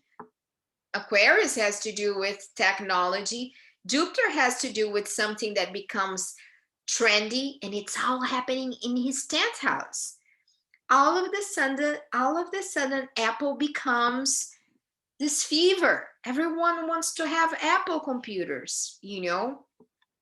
And this also shows that he had the ability to attract people to invest in his projects because he has Jupiter in the 10th house. It's just like, hey, I'm here to just like climb the social mountain with my genius mind, with my charisma, you know. And even though he was like very mean at people at times because he has Uranus in a square to Mars, right? Look at his Mars is at 29 degrees of Aries. So it's not like he's not the puppy creator, genius creator of Apple. He was mean too. Uranus Mars is mean. You know, it seems like he denied recognizing one of his daughters. You know, he had a daughter out of the wedlock, and you know, he denied this girl. He was adopted. Yes, Steve Job was adopted. You can listen to his story when he has this the Stanford University, that moment when they graduate. How do you call that? Can anyone bring that word up, please? When someone is like a godfather for the nymph. The nymph, is that how you call it? Can anyone help me with this word? When you are graduating, there is someone that goes in the front and becomes like a patron, you know, for the, it's called a nymph. No one knows. Okay, so it's called the the Stanford speech. You find it on YouTube. It's a beautiful one. And then Steve Jobs talks that he was adopted, and his adoptive parents promised his mother that he was going to go through university. So he goes through university, and then he drops off. And he engages with another Steve, which is his partner, and they build this empire. Jupiter, Uranus. Jupiter in the 10th house is someone who is ready to build an empire, right? And look where he has his Pluto, in the 12th house, right? So he has Pluto in the 12th house, and his Pluto in the 12th house is showing how much he felt that he was a compulsive worker. Not only he was a compulsive worker, but he had a brain tumor that it was consuming him slowly but surely, and he was paranoid with quality. He was like really wanted the best quality. He was not very how can I say, friendly to his workers. He was very rushed to the workers. The 6th house is the house of the employee, right? And his 6th house is ruled by Uranus. So Uranus is in his 10th house in a square to Mars. So that's how he treated square to Jupiter. He was very arrogant. That's Jupiter in Uranus together.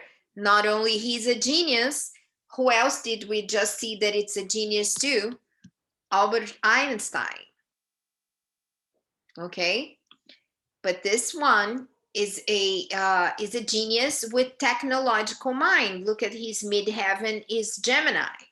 So he jumps on top of the stage and he sells. Commercial ability is a Gemini thing. Look at our dear Sky Pacha. He has the moon in Gemini in the 10th house.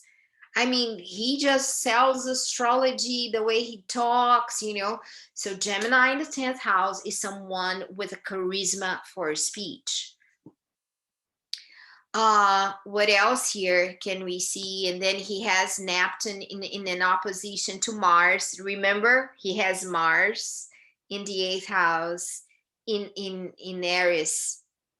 So he too has his Mars. His action is being hosted by the 8th house, the depth of Pluto, crisis. He went through crisis. He was expelled from his own company. They kicked him out of his own company. Look at this. His midheaven is Gemini, and Mercury rules the midheaven, and he has Mercury in Aquarius, another strong information that he was creative, 5th house, through his genius mind. Mercury in Aquarius in a square to Pluto. I mean, he had no patience. First of all, not only he didn't have patience, but he was also very arrogant, despite being a Pisces. And he had the moon in Aries. What does that mean? The moon in Aries means that he had the initiative to start the biggest, one of the biggest, right? Because Bill Gates is another one who is a titan on this technological thing. But I think that I have the feeling that Apple has more of a trendy thing, with the whole powerful Pluto is in a big trine to Mars. This is a powerful aspect between Pluto in the latest degrees of Leo in a trine to Mars in the latest degrees of Aries.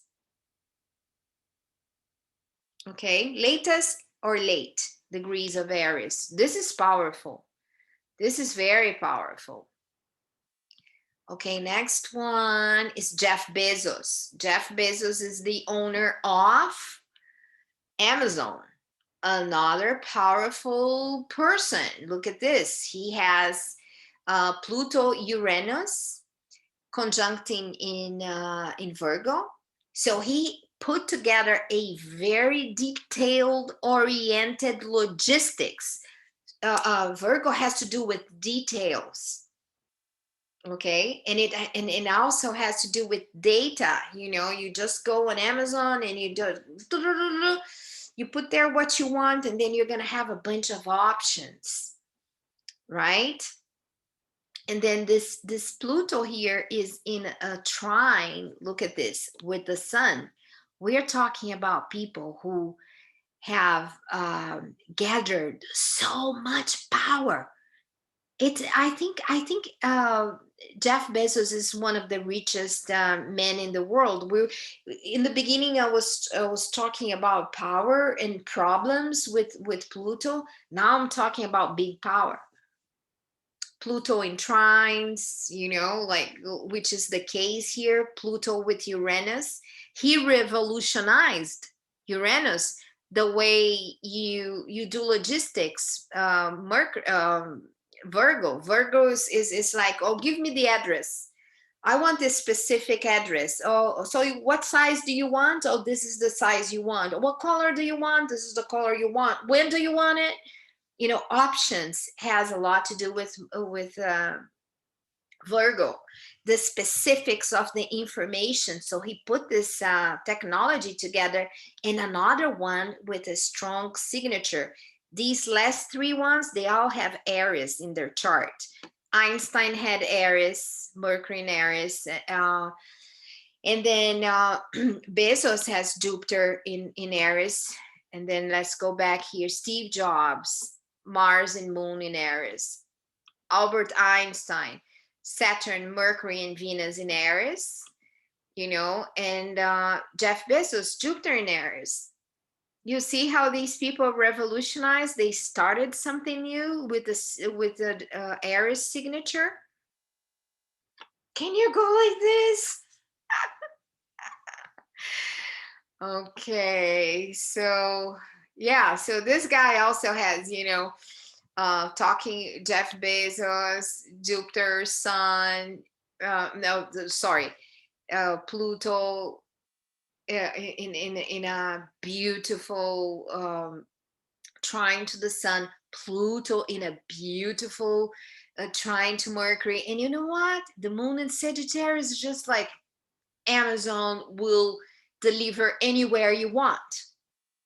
Okay, because Sagittarius has to do with international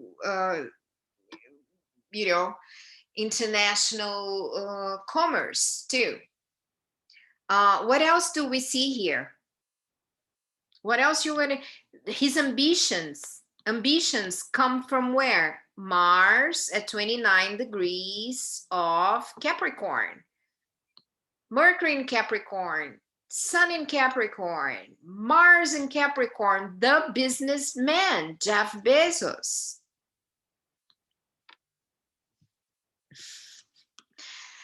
Okay, Elon Musk. So we have two more and then I'm finished. Elon Musk has Pluto in trine to Saturn. His Pluto is in Virgo, so we're also another one that we are talking about, people that are establishing new methodologies, new methods. Steve Jobs has Pluto in Virgo. Jeff Bezos has Pluto in Virgo, and now we're seeing Elon Musk with Pluto in Virgo. People bringing new technologies and new methodologies that will enhance and transform deeply how we do business. Each one of them have their own compulsive behavior into production. You see the compulsive behavior of production that comes from Virgo.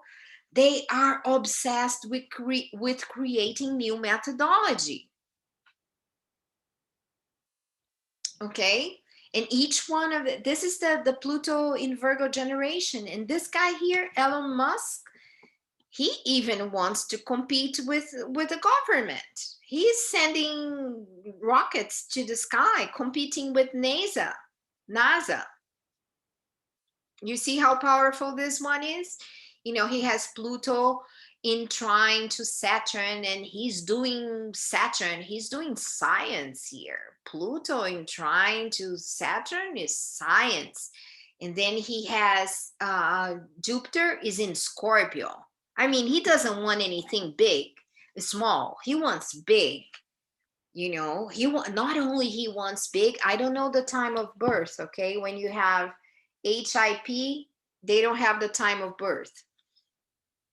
But taken into context, it seems like he's a genius. Look at this. Mars, the genius, has Uranus and Aquarius signature.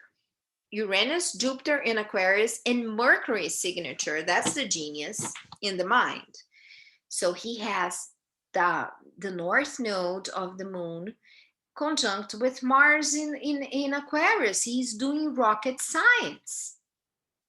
He's bringing back, you know, rockets that come back precisely in backwards, in reverse to the same place where they launched from, with precision. That's the moon in Virgo that gave him the ability to create a methodology with precision. And look at this guy, Saturn and Venus in Gemini, new ideas. Okay. And so what we see here too is Pluto is in a sextile to Jupiter and to Neptune, which shows that these people come to life to expand something and to create something that is super powerful, because Scorpio and Pluto in the 8th house are talking about big power. Okay, so this is like super important too. We can go on and on and on analyzing how his chart works. Now I'm going to Angelina Jolie, which is another very powerful person. You know, she's a Gemini, and she has Mercury in Gemini, so she's a communicator. And also another strong Aries signature, Mars in Aries, Jupiter in Aries, and the moon in Aries. So, you know, the Jupiter and the moon in Aries and the Mars gave her the ability to adopt a bunch of kids.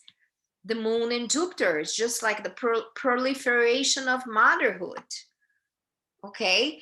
And she had some you know, she had some controversial sexual behavior because she was cutting herself at some point. Saturn in Cancer in square to Mars, as I told you, has a lot to do with some weird thinking process. And then Saturn was in a square to the moon, which ended up, you know, she had problems with her family, with her mother, with her father, and with her actual family with Brad Pitt. You guys know that. And then she also has Pluto in Libra in opposition to all of this. So when she broke up with Brad Pitt, I mean, she suffered two strong scandals with Brad Pitt. What once was when she got together with Brad Pitt, that he was still married to what's her name, that Allison something, you know, and he just shifted. Jennifer Aniston. Jennifer Aniston, I love her. She's my, you know, I laugh a lot with her at Friends, when she plays that Rachel on Friends. And so this is a signature of someone who is going to have strong scandals, you know, Pluto in opposition to Jupiter in Aries. In Aries. the moon in Aries, her fight with Brad Pitt became quite public, right? And then Mars in Aries, I mean, she does what she wants. She has a lot of independent actions that she did, despite people approving her or not. And then she also had a mastectomy, Pluto in opposition to the moon. She decided to cut. Mars is the cutting. She decided to cut her feminine organs, probably out of a fear of developing genetic Pluto karma from a previous life. You guys remember that, right? That she had double mastectomy. And so this Pluto here in opposition to Mars, not a good thing, in opposition to the moon with Mars. With Mars itself would be something like tricky, very tricky. And then in opposition to the moon and Jupiter, it all enhanced and became public and became something to be discussed. And another interesting thing is that she never finds love because she has Uranus in the square to Venus. So it's just like her love life is very unstable. But why is it that I decided to comment and show you guys this? She also has Saturn in a square to Mars. Remember that I told you that this is like a something that ends up. I think she had problems with her previous relationships, that they were, at the end of the day, they were in the police. You know, she had a fight with her ex-husband or something. I mean, you know, what I really want to show is that she, despite the fact that she's a beautiful actress with tons of money, she has a very strong karmic signature despite the success and the beauty that she inherited and earned. What I'm saying is that planetary energies do not read success down to the letter. It is going to create a field of energy that can be completely disturbing, despite everything that capitalism has said that it's okay, that is beautiful, that is powerful, that it's financially huge. You can have the whole karmic field of Pluto and other planets, you know, like really bringing about catastrophic and cataclysmic change through to the force, so that you can go through your evolutionary process according to the impact that the Pluto pressure is pulling you down to your essence, you know, and at the same time is telling you, come down and talk to me, like he did to Persephone. Because if you don't, I'm gonna kill you. That's the threat. And sometimes this call, it's not from an external element, it's from an internal element. The pressure is so big that people commit suicide. They can't take it. So, you know, there's a lot more that we can say about, let me stop share here. There's a lot more that we can, hold on a second, Monica. Let me just see how I bring everyone into gallery. Okay. Does anyone want to ask something or add something? This is the time where I'm going to be quiet and I want you guys to speak.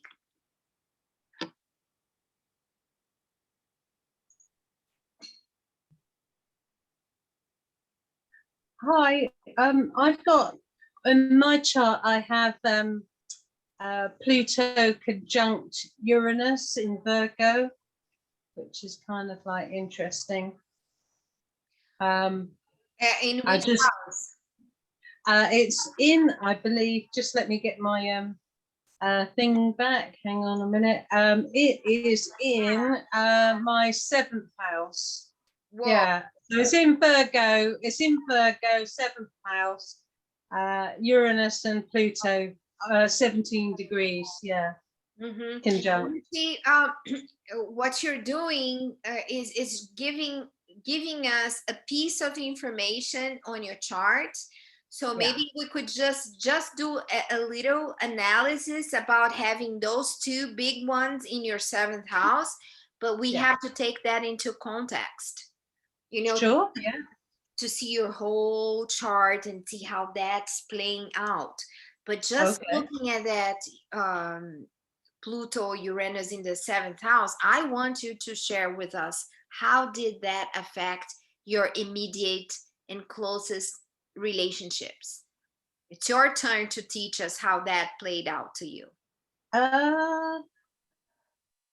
Well, I don't really, I've not had many relationships, but I do have a very spiritual side, and that doesn't always go down well with prospective partners.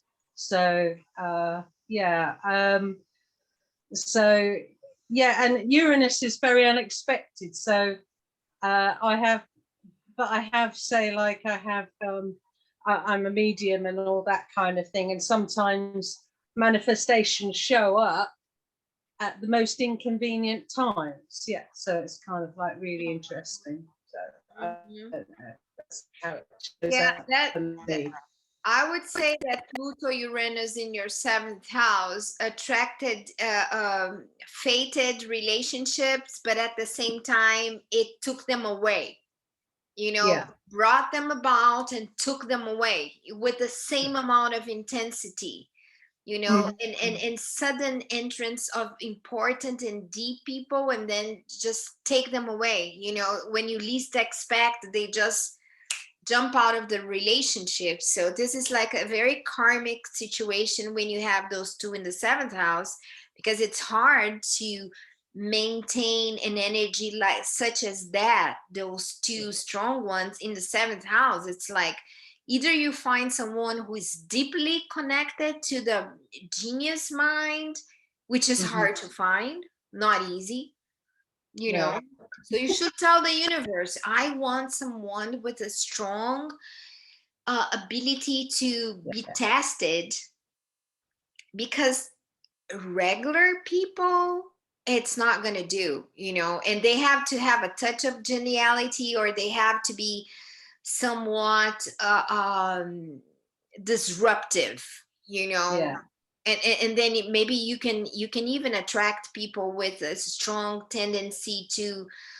destruct themselves, or to be destructive too, because of the Pluto power.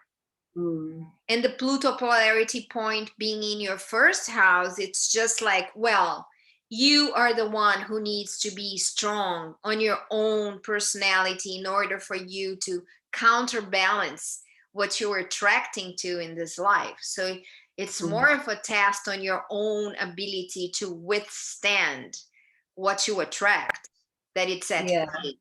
But just looking I found that I was sort of like going in the closet about my spirituality, and that didn't work at all. So it's kind of like becoming my Merlin-y self in the everyday, and then so therefore being authentic in that way, who I am, is kind of like going to attract the right person who doesn't mind all that poltergeisty or whatever else is going on, all those weird stuff, but it's kind of cool.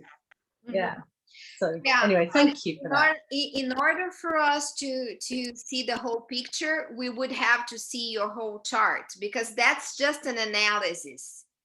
That's just an analysis and a little synthesis of how that is working on your 7th house. In order for us to take that into consideration and see the whole complexity of how your biography are playing out within that context, we would have to look at your chart.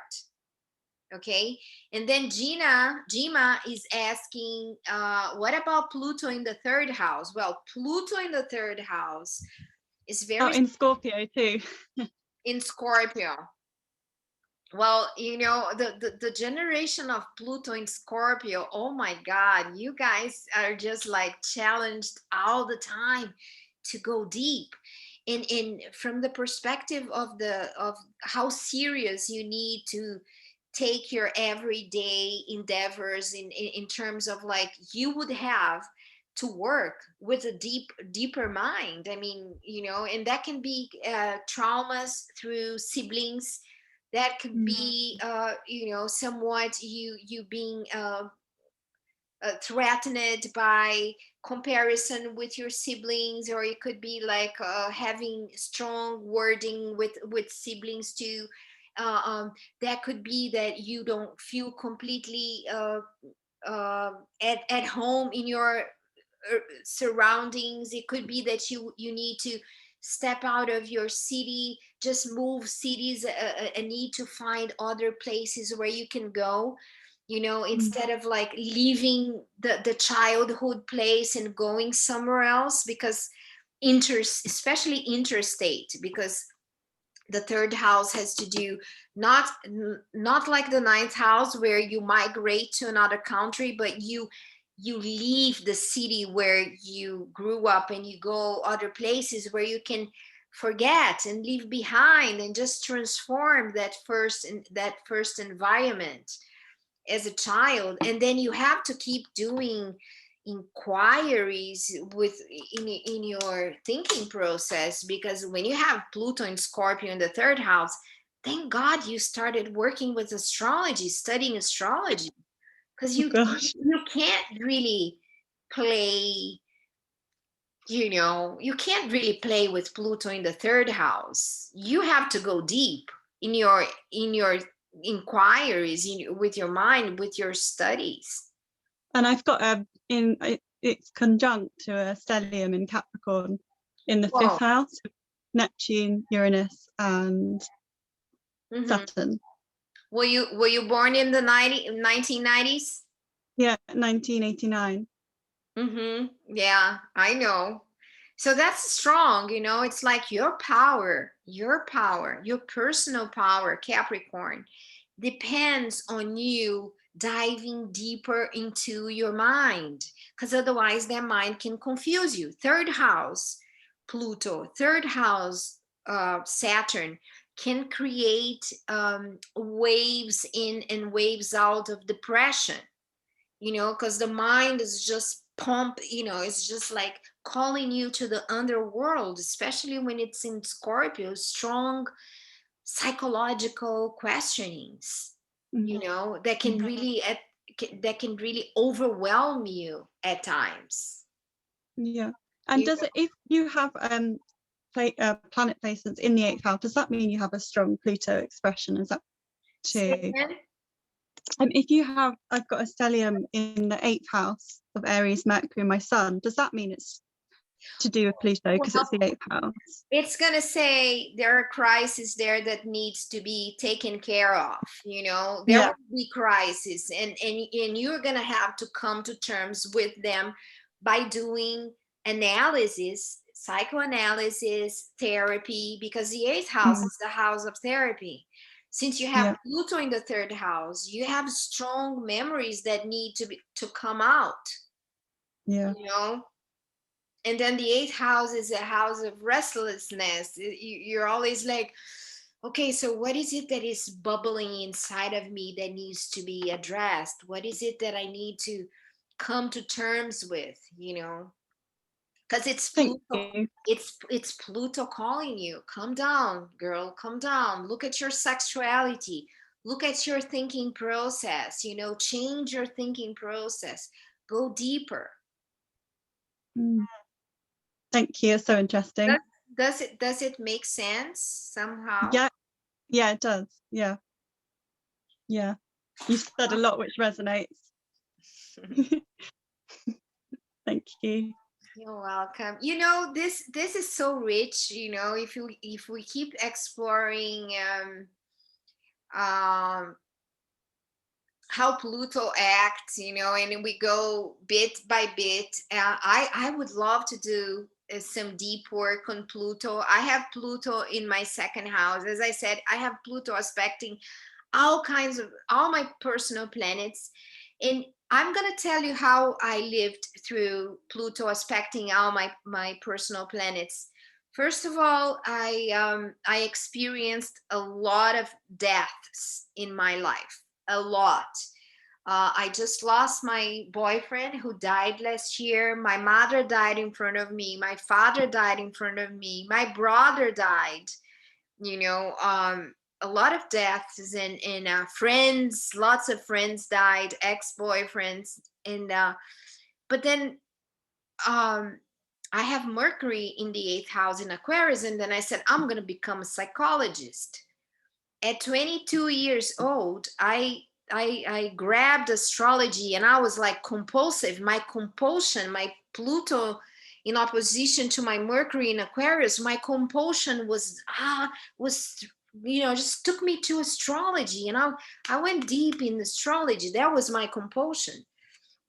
And then another interesting thing, since I have Mercury in Aquarius in the 8th house, which is the house of crisis, I live my deepest crisis, and I hear just about any deep, painful stories through my clients, you know.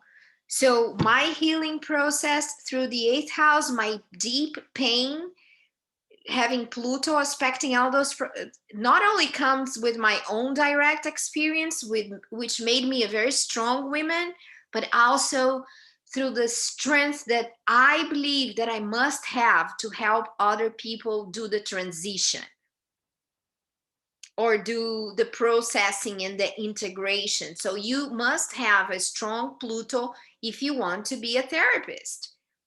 If you want to do somebody's chart and you want to do deep work into transformational work with them, you have to use your Pluto.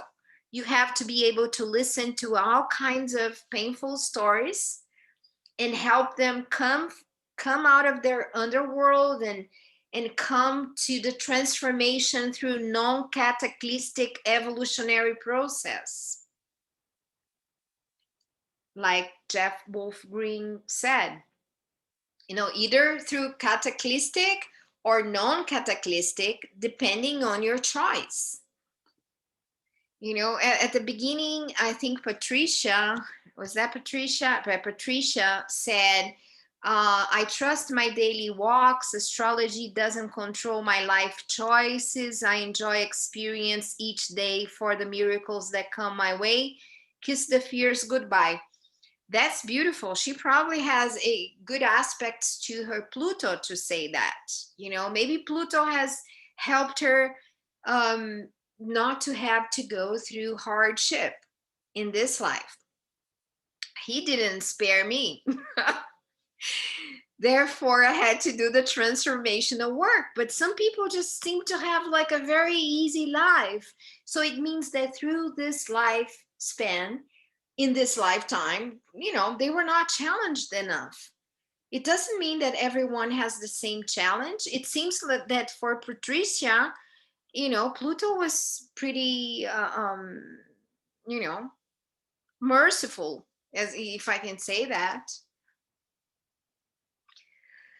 So, you know, we are almost 2.5 hours. Chris, you want to say something? I have three very special people here. Not that everyone else is not, but they're doing mentoring 101 with Sandra, Karine, Chris, and Monica. this is such a great forum. Love it. And thank you for being honest about yourself too and sharing yourself with us. That brings things even more together and intimate and personal, and it makes it more special. Thank you. I was looking at some of the charts that you had showed, and with Freud, with my chart, I'd be happy to bring my chart up if you let me, if you want to. Is it a quick one? Do you Oh, I have was just saying that I've got the do the you have Scorpio. it there? Do you Yeah. have it there? Okay, so let's look at his chart.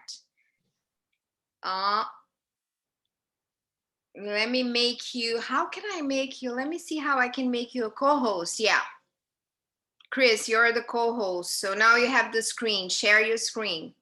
Okay. I just want to add a little remark here. I have a friend who is coming over.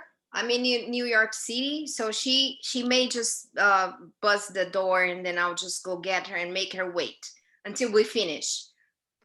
Okay. Go, Chris. Your turn.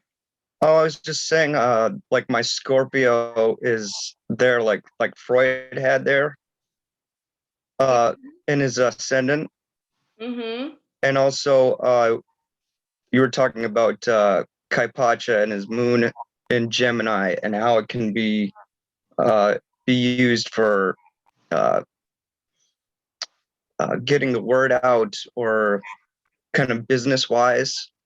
And do not forget that Freud also has the moon in Gemini in the 8th house. Right. Mm-hmm. That's what I wanted to bring up there. Mm-hmm. And then it's square to my Pluto, Mm-hmm. which is conjunct to the Sun and Venus, Mars. Yeah. Well, you have Pluto in conjunction to Venus in the same degree. Right. In the same degree in Libra. So that shows the depth of relationships, how you crave for the depth of relationships.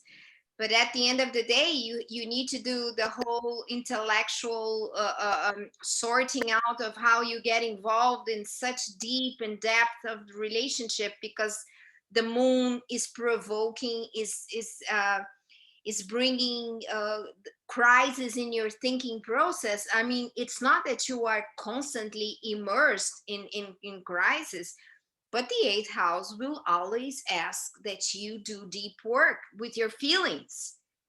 Yeah. It's the moon, and it's in Gemini. It's not that you just feel it, you question it. Right. And if that should be used in some sort of therapeutic way for myself to other people, perhaps. Yeah, you can do that. Actually, you should do that because you have Mercury conjunct with Scorpio. The fact is, since you have Uranus and Mars in the 12th house, you could spend a lot of time having to deal with sorting out who you are.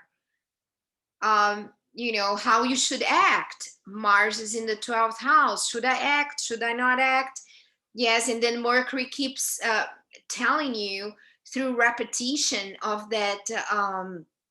Remember, I told you that compulsive behavior can be positive or negative if you give a proper expression to the compulsive behavior or the compulsive movement that comes from you.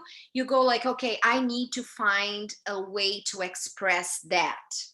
You may find it through working on your own crisis, and therefore extending that ability to listen. I could never work with people if I had not worked on myself. Never. Right. Because in order for me to come to this organized mind that I have today, I have gone through a lot of work. Yeah. Deep work. Right. You can't play with Pluto. Okay, so this is a message to you. You're very Plutonian. Not only you have Pluto with your Venus, you attract for you the depth of relationships that you feel like almost connected to the soul level with everyone you engage with. Yeah, very Right? much so. Yeah. And then and then you have Uranus in the 12th house, so sometimes it's just like you question if you are in your best ability to judge how deep things work for you, because your Uranus is there in Libra, telling you, how am I going to sort out the intensity of relationships, And then you have Saturn in the ninth house, which taking into context of your whole complexity, it tells me go work on, work on your higher mind, do deep work with your higher mind, study astrology. Astrology can bring a lot of understanding to us, because That's what's happening. Yeah, that's for sure. Yeah, and starting learning myself, and then graduating from there to possibly help other people. So and how fast are you going? You're going super fast. You have that moon in the eighth house in Gemini. So you just go like, okay, so I get it. So you just like putting a lot more information in. And that Saturn in the ninth house, with Saturn in the ninth house, once you get the grip of some type of subject, you just keep going. I can tell you by experience that once you find a subject that you're passionate about, with that Mercury in Scorpio in your ascendant, with that Saturn in the ninth house, astrology is in your life for the rest of your life. I can guarantee you that. It's not yeah, that you came into the community, and even if you leave the community, astrology will keep flowing with you. Now that you found it, you're not. absolutely. I think so too. Yeah. Thank you, Sandra. You're welcome. It's always a pleasure interacting with you, all of you. Karine, you want to say something? Christopher, you want to say something? Joanna, Jonah. Karine, you want to say something? France, you want to say something?